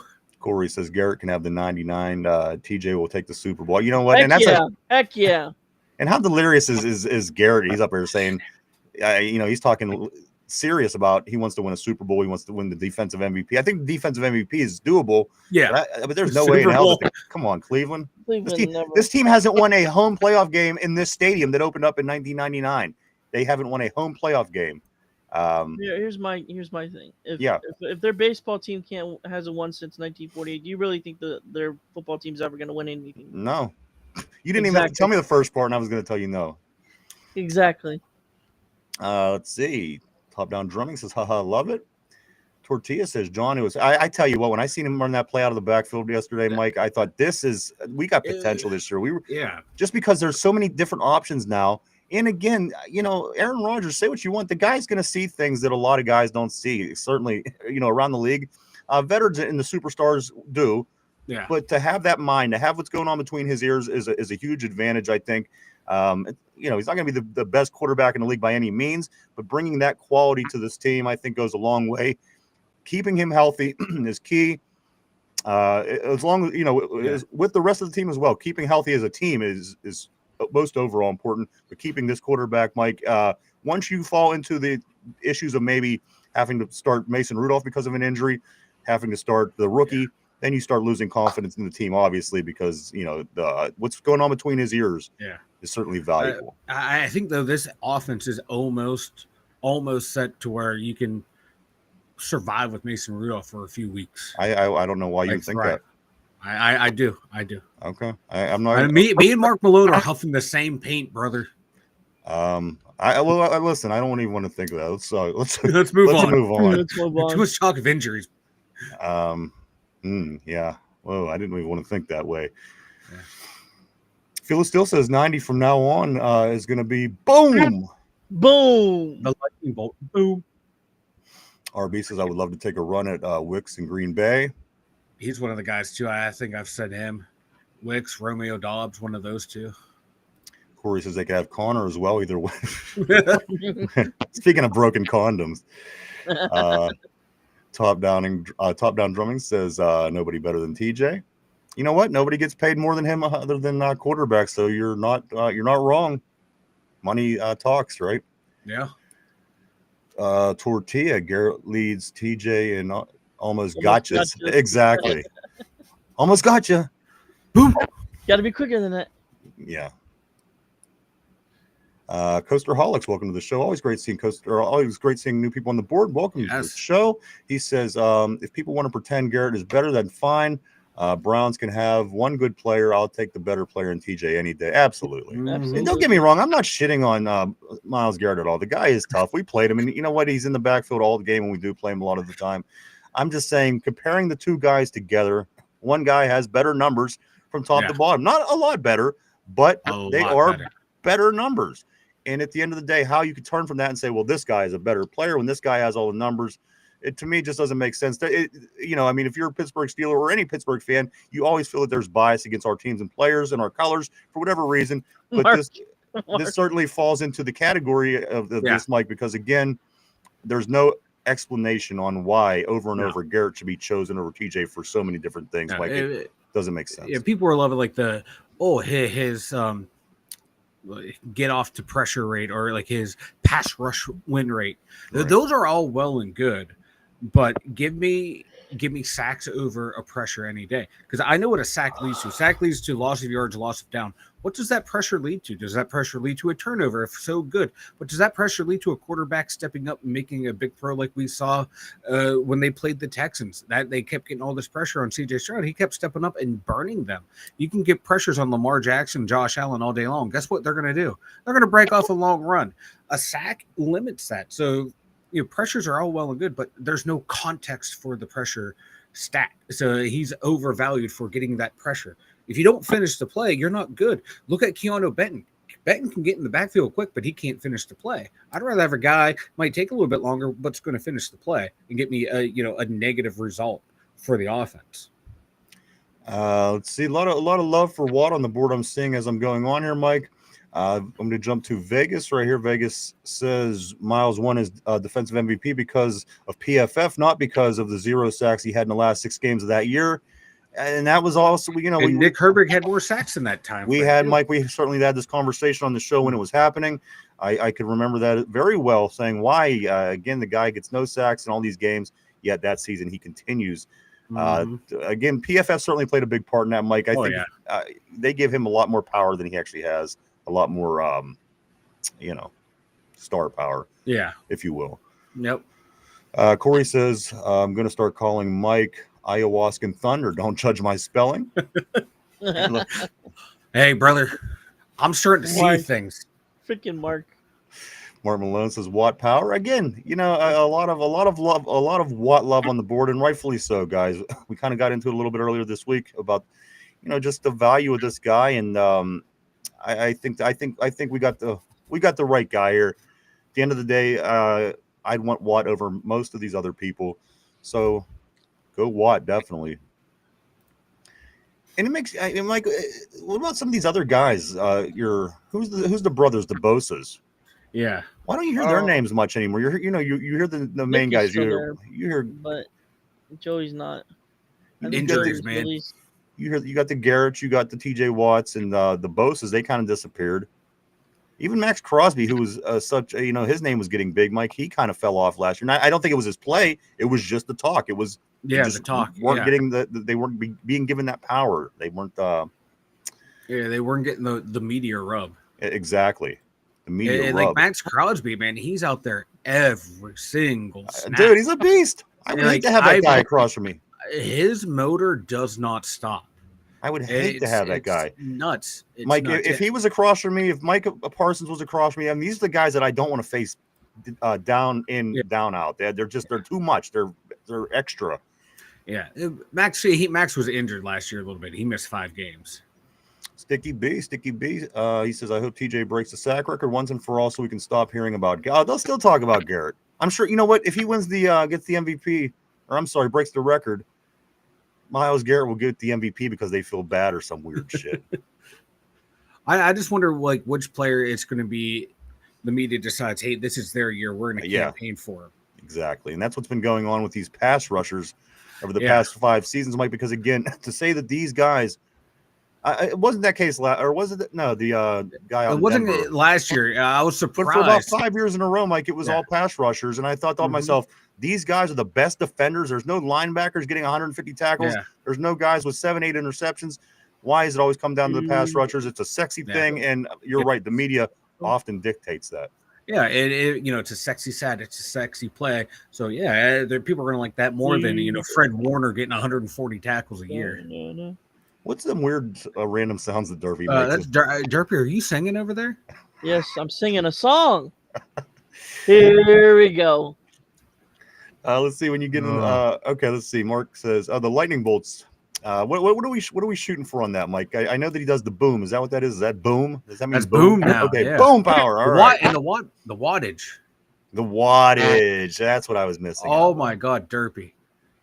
If it's not Mark the Malone beat, says it's the he needs 2 lightning bolts. Field of Steel says when you get in a QB's head from the get-go, he's done wattage. Boom! Brings that. He gets in QB's heads. Tortilla says it's almost if almost sacks and tackles for loss. Okay, if almost sacks and tackles for losses are stats that clutch sacks and tackles for losses should be 2, and I'm willing to bet TJ clears Garrett in clutch plays. He does. He leads them in tackles for losses and sacks. And the forced fumbles and fumble recovery. The guy, say what you want about TJ, he is all that. It's our guy. We see him often. We could pick out the negatives a lot better than people everywhere else can. So by nature, we are. You know the weak points of your family members. People look at your family, they see one way, but you know all the bad things. You know where they're annoying. You know the things you would like to see change. So I think that we fall in that category. We get a little spoiled with TJ because all off season, Mike, you're looking for things to talk about, trying to find good topics, and a lot was said about TJ this off season. But I think we're going to be okay. Again, contract season, like last time he gets his big contract, he gets 22.5 sacks. This time, let's see if he could break that record. I hope so. Let's see him get 23 because now Jared Allen is saying how he leads the NFL. He's the true sack king because he had one away from him and he played one less game than anyone else. That sounds like someone's being a little bitch. You know what? That doesn't mean anything because it doesn't guarantee he gets one more in that game. Yeah.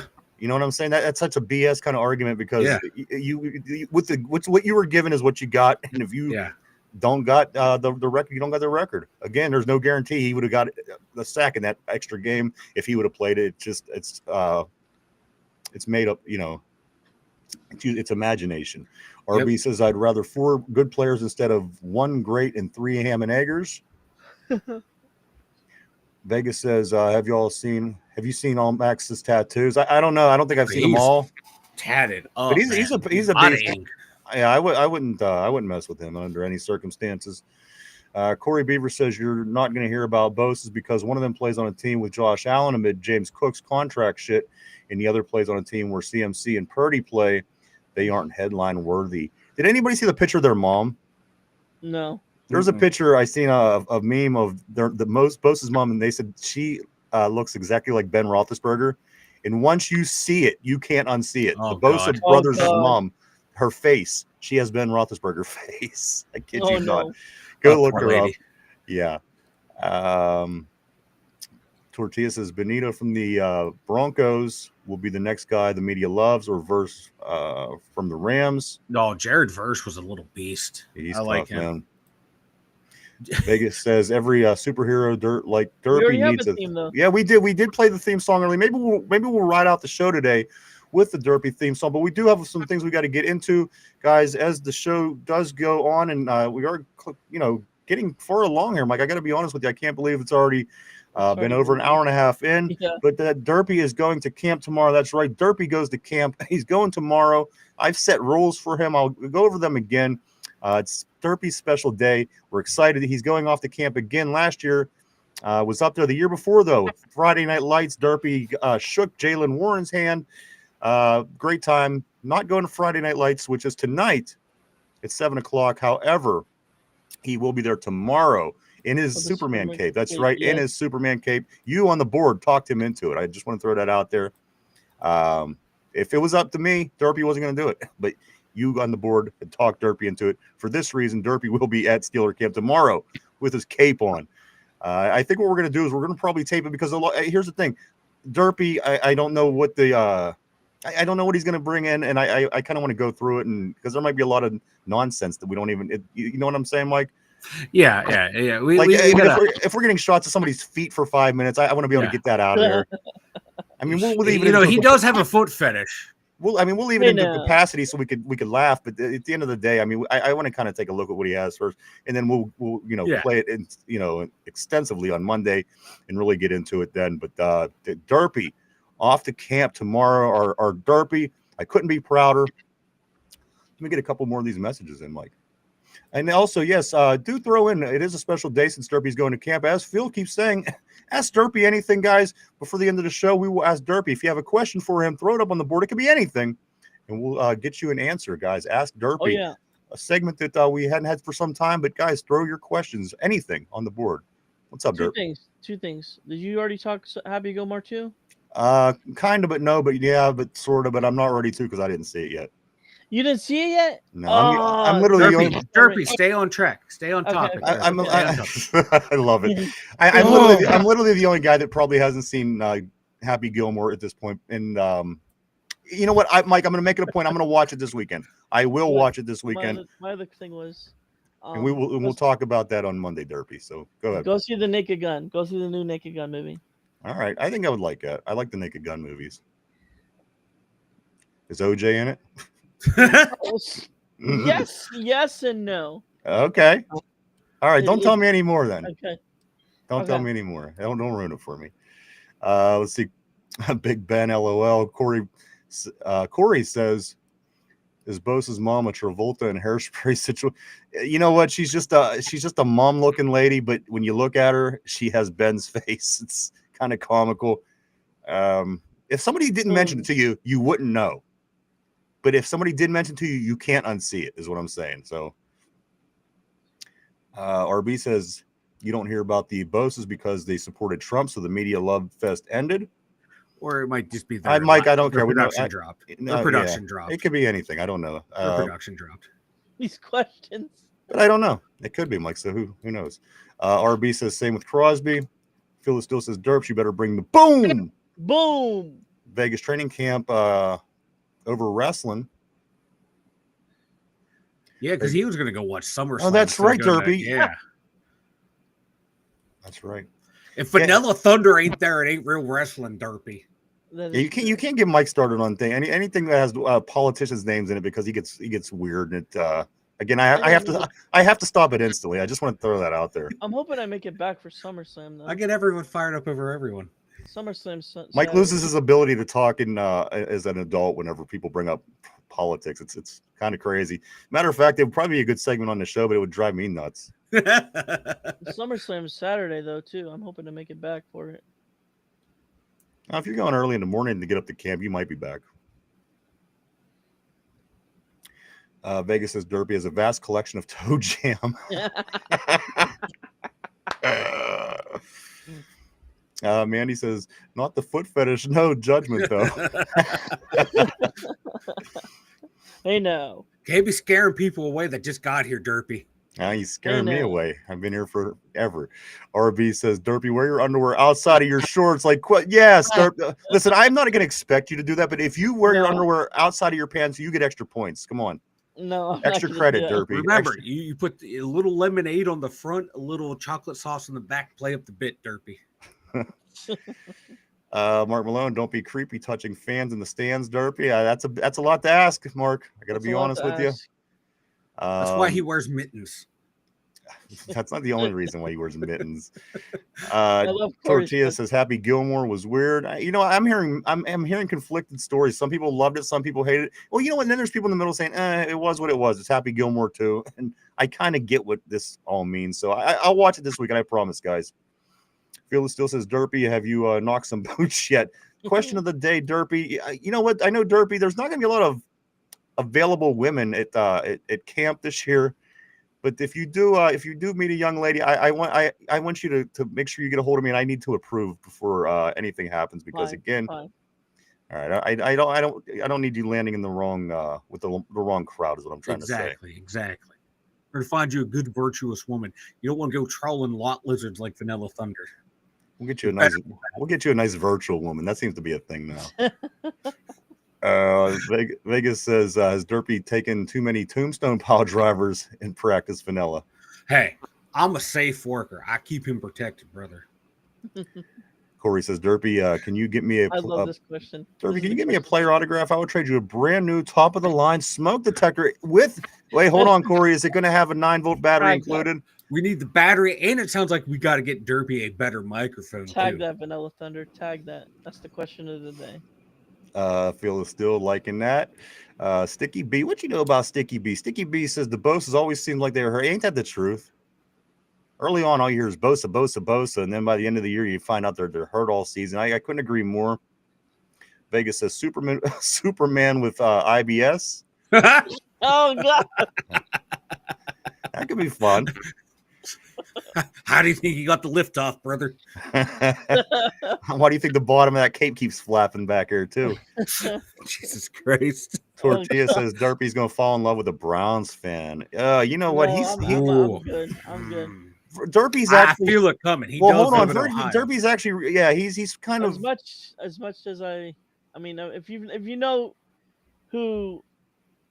Explain, Ryan. Explain. Here's the thing about Derpy. He's well seasoned and prepared for this situation because he's from Ohio, and probably about 45 minutes away from Cleveland, I would guess, by my guess.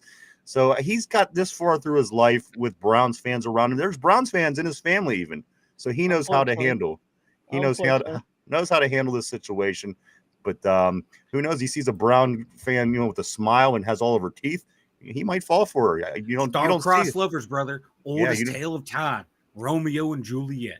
You don't see many people with teeth in Cleveland. Corey says the kind of love that's going to be at camp, I guarantee you don't want it. And also Corey says it's going to come with a charger, so he doesn't have to have batteries. I like that a lot. Good thinking. Corey Beaver's he's always on top of things, ain't he? He's a problem solver. Dirk's a problem causer. He's always figuring things out.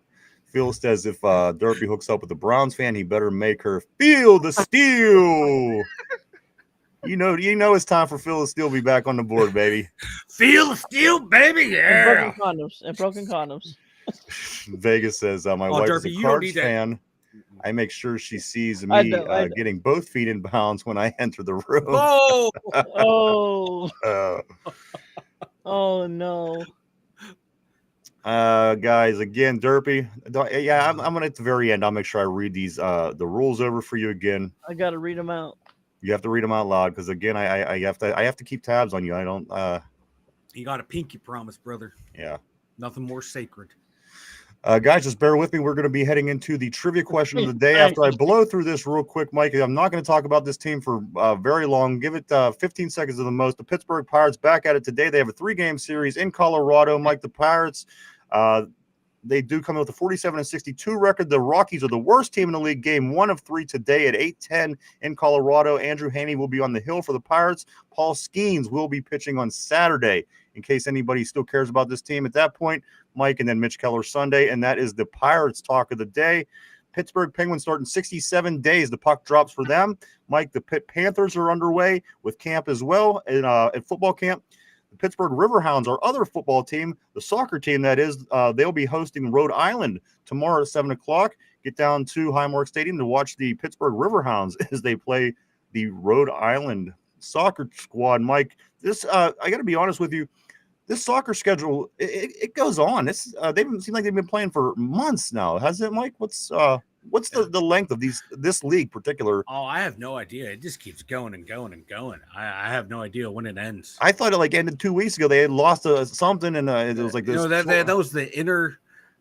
How many inner season tournaments do they have? Is the question. They have like between their league and the MLS, there's a thing. Between the league itself, there's a thing, and also they have their regular season shit. It's convoluted. That's If you why I need a like reason to soccer. get out of the house this weekend, go down to Highmark Stadium and check out the Pittsburgh Riverhounds as they do host Rhode Island tomorrow, 7 o'clock. Also, guys, the NFL kicked off last night with the Hall of Fame game between the Chargers and the Detroit Lions. The Chargers ended up winning 37-7 as they just looked more prepared to go out and play football, Mike. I got to be honest with you, though. I like the Chargers becoming a better team because they are becoming a more solid team, but you need somebody in that division who's able to beat and keep up with Kansas City. I think the Chargers are putting together the team to do that, Mike. Chargers off to a good start yesterday. Preseason kicks back off on Thursday night, guys, when Indiana travels to Baltimore. Cincinnati travels to Philadelphia, and Las Vegas travels to Seattle. Those are all Thursday night games. It goes Friday through the weekend after that. The Steelers, of course, they'll be playing in Jacksonville next Saturday at 7 o'clock p.m. We'll be here all next week getting ready for that first game, like the first preseason game of the season, and much, much more. So be sure to join us then. Maybe we'll do a reaction show to the first half. Well, maybe, Derpy. That's all you, Derpy. I mean, I might do. I probably will do it, but let me grab a couple messages. Right here. Corey says it's going to come with the Charger. So okay, got that. Got the Cardinals. Derpy, bring a fire detector to camp is the advice that Tortilla's giving you on the board. I feel the Steel is out of context, is out of pocket for this next message. Steel says, "Hey fellas, we'll hear orgasm moans instead of chirps now, huh?" I promise Mike will not be yelling at you if it's orgasm moans instead of the chirps. Yeah. But I have a feeling Derpy's will sound like this. It was the Derpy we hear moaning. Vanilla Thunder. Oh, no. Vegas says, what if you make a pinky promise and then blow your pinky off like JPP? Yeah. Like JPP did, of course. That's a gray area, brother. The lawyers were still working on it. I don't know if we could have Derpy without missing digits. I don't know. I mean, a long time ago, I did break my pinky. Did you? Yes. I slammed it in a car door. I was very little then, so. And it hurt. It hurt bad. Yeah, I recall having that happen as a kid, too. It was not fun.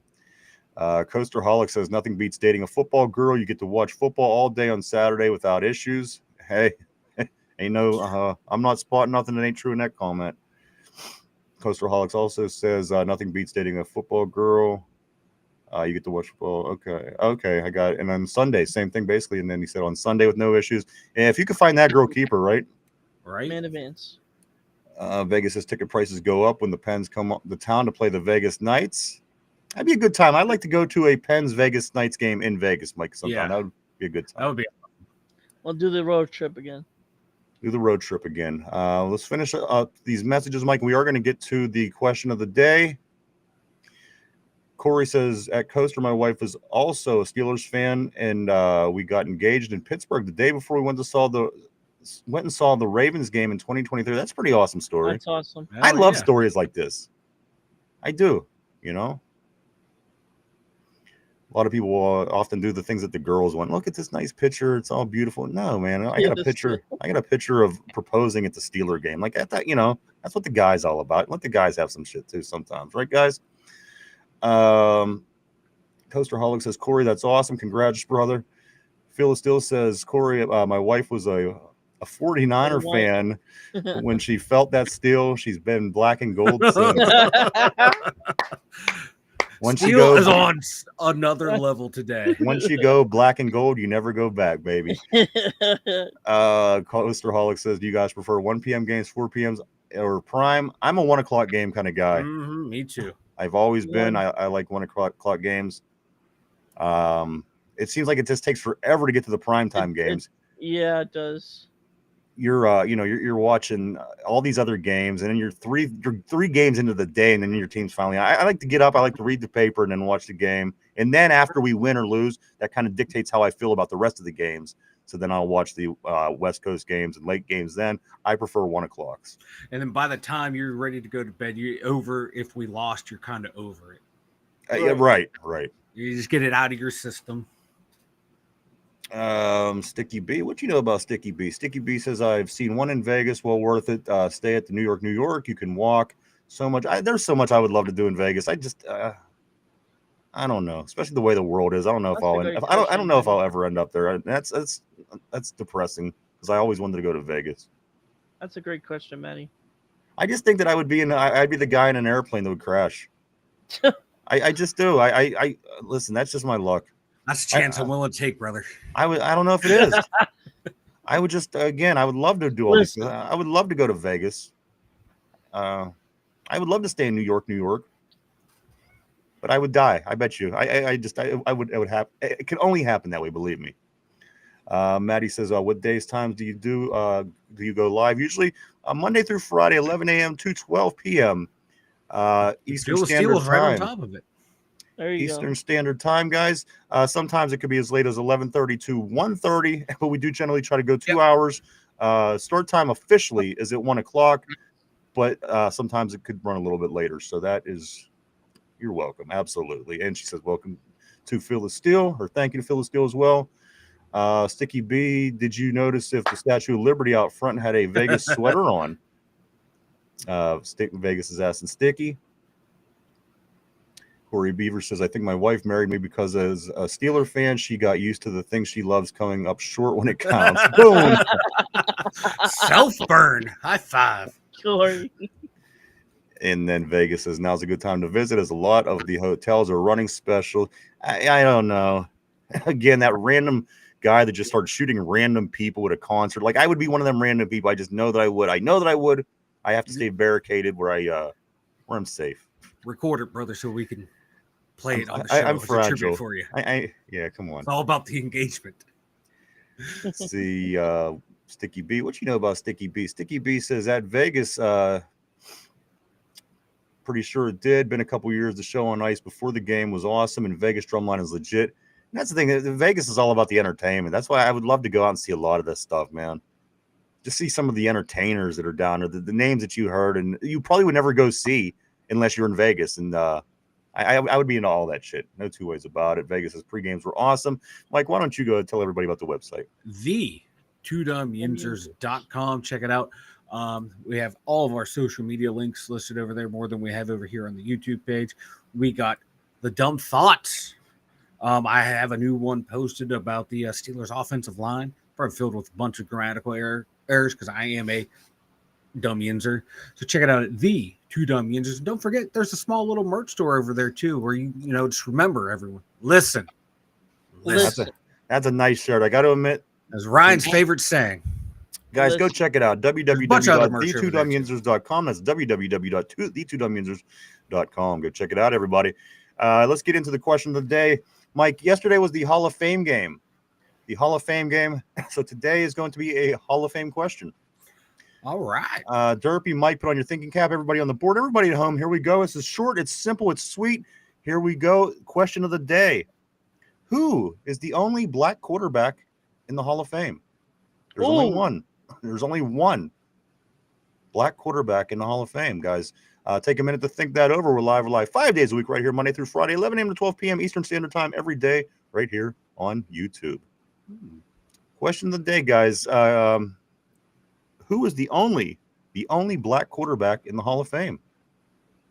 I'm sure right off the top you come up with a name, then you're like, oh, wait a minute. Then there's this person. Oh, and then this person. Guys, there's only one. Can anybody name who the only black quarterback in the Hall of Fame is? Sticky B, he says Warren Moon or Steve McNair. Any way you slice it from the same franchise, right? Yeah. There's always other. I mean, there was always my mom is my mom is the only black quarterback in the Hall of Fame. Comment of the day. Guys, Mike, who are you thinking? Mark Malone saying I was going to say Randall Cunningham, but I don't think you. Phil the Steel. What about the first black guy to win a Super Bowl? Doug Williams. I'm going to go with Warren Moon because he played in what the CFL, did well there, and then came into the NFL and did pretty well with the Houston organization. So I'm going to go with Warren Moon. All right. So on the board, I'm seeing Warren Moon. I'm seeing Steve McNair. I'm seeing Dougie Williams. Also, the same logic. Vegas is putting out there the CFL player. He's going with Warren Moon. My mom, of course, is an option. Guys, question of the day is this: Who's the only black quarterback in the National Football League Hall of Fame? Of course, the Hall of Fame game was last night, Mike. This is Hall of Fame weekend. Who is the only black quarterback in the Hall of Fame? Dougie Williams, RB, is saying. Mike, who's your final answer? I'm gonna go with Warren Moon. Warren Moon. And is that your final answer? Final answer, brother. All right, I'm going to lock you in, Mike. I'm locking you in on Warren Moon. Derpy, I'm going to come to you next. What is your thought process? I'm seeing right here Vegas. Randall Cunningham is not going to ever make it in the Hall. So I'm seeing other names. I'm seeing a plethora of different names, a lot of good answers. And I got to be honest, maybe a couple more of these guys should be in the Hall of Fame. Derpy, Mike says Warren Moon. Who is, at this point, the only black quarterback in the Hall of Fame? Well, I was thinking Randall Cunningham, like Vanilla Thunder over here. Believe me, it would be as difficult as trying to figure out how many white cornerbacks are in the Hall of Fame. But okay. But my thinking, my process of thinking was basically through Madden, and I played a lot of Madden back in my day. So, and the only quarterback that I know of. Richard is saying Dougie Williams. Dougie Williams is a good option, but I'm gonna go with Warren Moon. Michael Vick is in the Hall of Fame, actually, Maddie. Or is he? No, he's not. Why did I think that he was? And that would really screw up my answer if it was, because it's not. Yeah, I'm thinking, wait a minute. No. He did not have a Hall of Fame career. No. Why did I think it was exciting? Warren Moon, though, Ryan. For some reason, I think Warren Moon. That's who you're going to go with. I don't even know. Even Maddie was teasing me because she has the laughy face, but for some reason it threw me for a loop for a second. For a second I thought he was in there. So both you guys are saying Warren Moon, and that is your final answer, Derpy? Yes. All right, I'm going to lock Derpy into place. Derpy, you were locked in for Warren Moon. Guys, question of the day: Who is the only black quarterback in the Hall of Fame? Both of the guys on the board, or both of the guys on the panel, say Warren Moon. Bunch of different answers on the board. I'm going to be honest, I would be wrong, because one of these answers on the board would be somebody that I would pick, and it's not who these guys picked. But the correct answer is, in fact, Warren Moon. Warren Moon is the only black quarterback, which is going to change real soon once some of these guys start retiring. But Warren Moon at the moment is, and you gentlemen are correct. I would have, Randall Cunningham would have been jumping around in my head. Dougie Williams would have been jumping around in my head. Those two for sure. I'm not gonna lie, I forgot about Warren Moon until I saw the post about Warren Moon. He totally slipped my mind, because I grew up, Randall Cunningham was I remember watching him a lot more than Warren Moon, which is weird because we played Warren Moon a lot more than we ever saw Randall Cunningham. Twice a year. Yes, that's why Cunningham popped into my head. You know what? I would have, now that it's all said and done, I would have loved to seen Steve McNair in that Titans team beat the Rams. Oh, so close. You know what I mean? I was rooting for them so much. Then if I would have known that Steve McNair would have died the way he did just a few years later. Yeah. I mean, come on. He's from our division. You got respect. I had respect for him. He came from a small school too, didn't he? Alcorn State. Alcorn State, yeah. Yeah, I remember watching him, a little bit of his college stuff, and it's like, this cat is good. And then to make it where he made it, always liked Steve McNair. Vegas said he was good at Washington too. It's crazy how he didn't get a shot for so many years.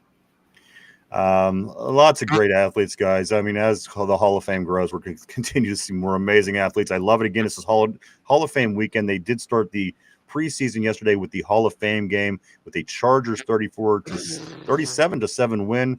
Damn, Tortilla. What was it? Was Derpy? What was that, Derpy? I heard ass busting is what I heard. Yeah, because look at Tortilla's sticking comment. He says Derpy's mom would have made it if it wasn't for that injury. All right, let me grab a couple more here, guys. We are going to get ready to wrap it up for the day, as today is Friday Night Lights. If you are heading up to St. Vincent College in Latrobe, the gates open at 5:00 p.m. for the 7:00 start to the Friday Night Lights tonight. As camp does go through the weekend, they will be off Monday The Pittsburgh Steelers training camp will. And then again, they'll go all through next week, all the way up until Saturday, where we go and play Jacksonville next Saturday to kick off our preseason. Let's grab a couple more of these messages, Mike, and we are going to wrap it up. Vegas says he was good at Washington, too, which is crazy how he did. We just got that. Vegas, the UNLV punter, QB. Didn't somebody say on the board yesterday that Suge Knight was one of the leading tackles in the history of UNLV's football team? Yeah, I forgot that. Yeah, that was up there yesterday. Yeah, I was blown away by that. I didn't know anything about that. Phyllis still says Mike became Vanilla Thunder. Derpy should become Sexual Chocolate. The Belch Warrior, Vanilla Thunder, and Sexual Chocolate, the new NWO. I like that. I like that more than you know. Actually, Phyllis still. Boom. I like it. Boom. Vegas says don't fall asleep at your mistress's house. If you told her you are not going to ever divorce your wife. Good advice, Phil. And more good advice, Derpy. Coming back to you. I have to go over these one more time before we do wrap it up. These are the official rules for Derpy as he goes to camp. That's right. Derpy is going to camp tomorrow. Derpy, number 1, take sunscreen. You know what? Let's repeat after me. I thought it was the underwear. Well, I switched it around. Relax. Okay. Repeat after me. I will take my sunscreen to camp. I will take my sunscreen to camp. I will wear it liberally. I will wear it liberally. I will wear clean underwear to camp. I will wear clean underwear to camp. I will take a change of clothes in case I mess myself. I will take a extra pair of clothes in case I mess myself. I will check in with Ryan every hour on the hour so he knows I'm okay. I will check in on Ryan every hour within the hour so he knows I'm okay. Close enough. Good enough, brother. And finally, Derpy, if any of the kids, if any of the children at camp mess with me, I will run and tell the authorities. If any of the kids mess with me, I will tell the authorities. All right. You have our blessing, Derpy. Derpy, it's we're so proud. If anything would happen to you, you don't know what they'll do to us. So you go, you be careful, you have fun. The weather's going to be nice. I think that's one of the biggest parts about camp this weekend, guys. You're not going to sweat your ass off tonight. Friday Night Lights is going to be chilly. Tomorrow it's going to be decent weather. So Derpy, we do wish you all the luck in the world. We hope you have the greatest time. Again, get the footage, keep us updated on everything. We will go through that. Maybe we'll get all get together on Sunday, me, you, and Mike, and put some kind of package together from what you did get, and we will have that Monday as we kick off the week next week. We hope everybody could join us back then as well. But again, the Steelers all through the weekend, guys, are they'll be at camp. Friday Night Lights tonight, 7:00 start. Gates open at 5. Oh no, tortilla. And again, football will be back Thursday with some more preseason games, and the Steelers will be kicking it off on Saturday at Jacksonville. Everybody cannot wait for this, Mike. I got to be honest with you. I'm no different on this one. I just chomping at the bit. Again, you seen the way I shuffled across the floor when I heard that Terry McLaurin wanted traded. So, you kind of know. What you're going to do when you see Pittsburgh Steelers hitting people in an opposing jersey. I don't want to be in the studio, brother, when that happens. Right. He missed a segment of Michael Parsons earlier. Mike Vanilla Thunder, I was saying he wants to trade now too. Oh, I heard there might be rumors that he might be asking to be out of Dallas. I would too, the way my owner's talking about me and wanting to pay me. Like, F you. Can you be surprised, Mike, that somebody like Micah Parsons wants to get out because of how they are, but George Pickens just loves the way they run things down there. So I mean, that puts it into perspective for you guys. We're going to get a couple more of these messages, guys. We are going to wrap it up. Sticky B, what you know about Sticky B? Sticky B says, why do some of these seem to be confusing? The repeat after me is that we're working on it. Him and my kid, we're working together. And this is why we have to do it several times, believe me. Awesome stuff. Welcome to the show. Great seeing awesome stuff on the board. He says, definitely don't trade Highsmith. All right. All right. Could respect that. Field of Steel. Derps. Boom. Boom. Tortilla, be careful, Derpy. I heard Lex Luthor is going to be. I got my cape. Derpy is wearing his Superman cape. Guys, this is going to be classic. I cannot wait to get a hold of some of this footage. Plus, we have to edit out Derpy's face, because of his persona. Nobody quite knows what the Derp looks like. So that's why I'm not going to run it as a live tomorrow. We will get in, edit some of the stuff, but we will have it fresh Monday morning for everybody to see how Derpy's weekend at camp went.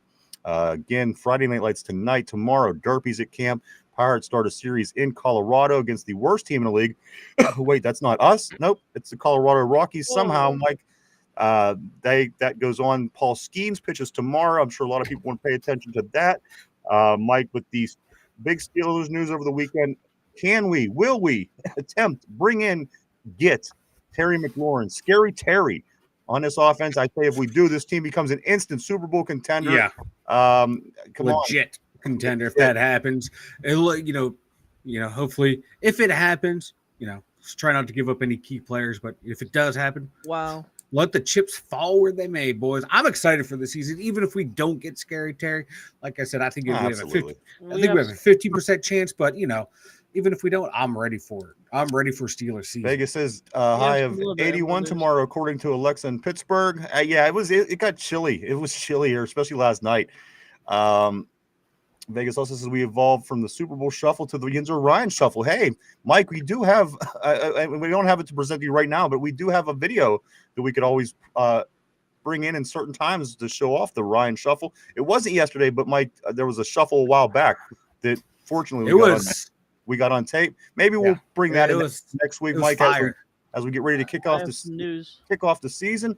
Maddie says, Maddie, I apologize about that. Maddie says, I'm excited for the practice tonight. I'll be sure to pack an extra pair of pants too. Great weekend. Thank you, Maddie. Great to talk to you. Welcome to the show. Welcome here. We look forward to talking to you more. You have a great time and stay safe at practice. Enjoy yourself. Friday night, like tonight, 7:00 start. Tortilla weekend at Derpy's. That'll be the next move. The next movie, this one, Derpy different vibe from Weekend at Bernie's. Yeah. And then Vegas says if KP was still quarterback, we would not be excited. Yeah, I know. Yeah. And Cleveland, the thing about Cleveland, they're actually excited that they got the guy. So just kind of shows you. Ralph just got here. Hey, Ralph, always great seeing you on the show, my man. Always great seeing you on the board. We are getting ready to bounce for the weekend. Derpy is heading off to camp. We have to go get our Derpy ready for camp before we send him off. And then one more derps. Boom. Go ahead and give Phil one more boom, Derpy, before we leave for the day. Boom. Oh, that was a good one. There you go. I was getting ready to mute him. Vegas says Vanilla is pondering how he can incorporate that dance into his finishing move. Guys, great week. We do appreciate everybody. I do want to say thank you so much for coming and hanging out with us this week, guys. It was a great time. We got Steelers back at it. It doesn't get any better than this. We appreciate each and every one of you. We truly, honestly do. Yes. We wouldn't do it without you. Thank you so much. I want to say thank you to everybody on the board. You guys always keep things interesting here on the show. Everybody at home, in your car, maybe at the gym, taking a walk, earbuds in, or just watching on your big screen TV at home. Thank you too. You all guys are just as important to the show as we are.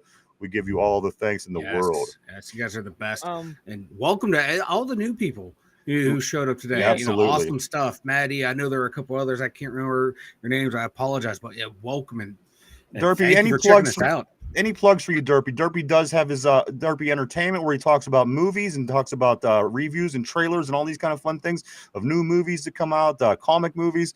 Derpy, you want to give a plug before we do take off? Yes, you can find me on X, Derpman2929, Instagram, Derpman2929, Twitch, Derpy_entertainment, and YouTube, Derpy Entertainment.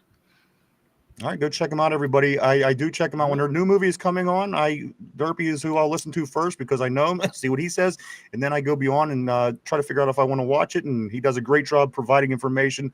Go check out Derpy Entertainment, and all those other links that he did throw up. Guys, also, Vegas says, give us one more failing battery beep. Beep. I don't know what kind of black magic witchcraft you got going, but I haven't heard the beep one time.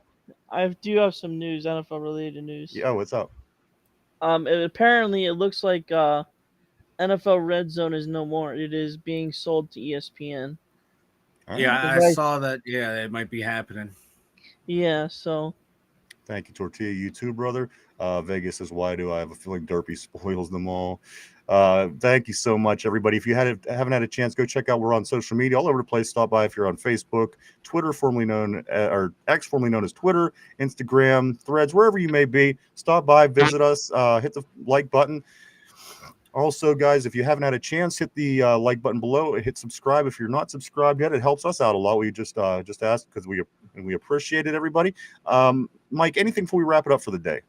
No, once again, thank you, everyone, man. Oh, God, Steeler season is here. It's great to see Here we familiar go. and new faces. Yeah. And once again, Derpy interrupted me. I'm sorry. This is what it's all about, baby. This is what it's all about. Great to have Derpy on. Thank you today, sir. Derpy, we cannot wait. We cannot wait to hear how camp went. I'll certainly be in touch with you every hour on the hour throughout the Within the weekend, hour. you know, because within the hour, because I got you keeping me up with everything. But yes, guys, thank you so much. Hope everybody has a great weekend. If you're going up to camp again, Thursday tonight is Friday Night Lights. Get up there tonight, 7:00 start, all through the weekend. They're off Monday. The Steelers are, but we aren't. We'll be back Monday morning at our regular time. We hope to see everybody then. We'll talk about everything about the everything to that point that happened in Steelers camp. We'll talk some Scary Terry, I'm sure, and a lot more. We hope to see everybody on Monday morning. Derpy, anything before we roll, brother? Here we go. Dun, dun, na, na, na. Here we go. Dun, dun, dun, na, na, na. And because you asked for it, Mike, Steelers. you got the rollout song to send us off? Here we I go. got it. We're ready, Pittsburgh's bro. going Okay, to just want to the double check with you. Super Bowl. Thank you so much, guys. Everybody have a great weekend. Here is Derpy's song to send us.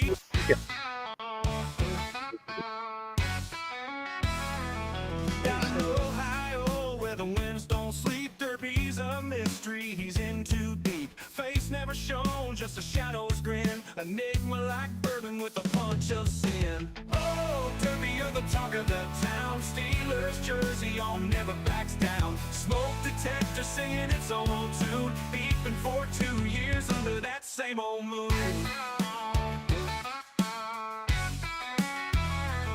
Oh, he's Superman at the Comic-Con.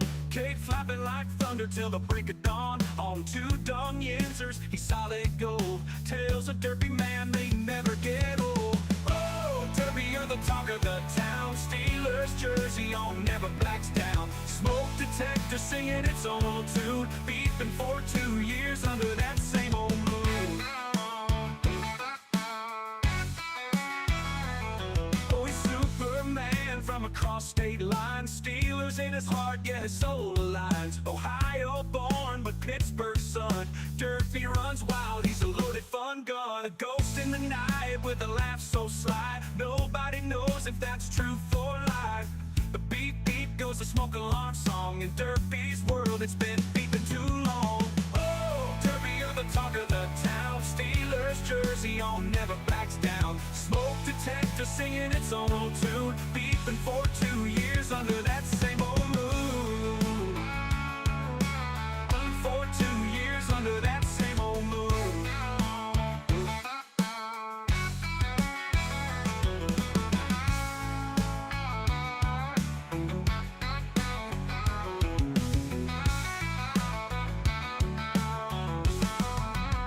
Oh, he's Superman at the Comic-Con. Cape flapping like thunder till the break of dawn. On 2 dumb Yinzers, he's solid gold. Tales of Derpy man, they never get old. Oh, Derpy, you're the talk of the town. Steelers jersey on, never backs down. Smoke detector singing its own old tune. Beeping for 2 years under that same old moon. For 2 years under that same old moon. Beeping for 2 years under that same old moon.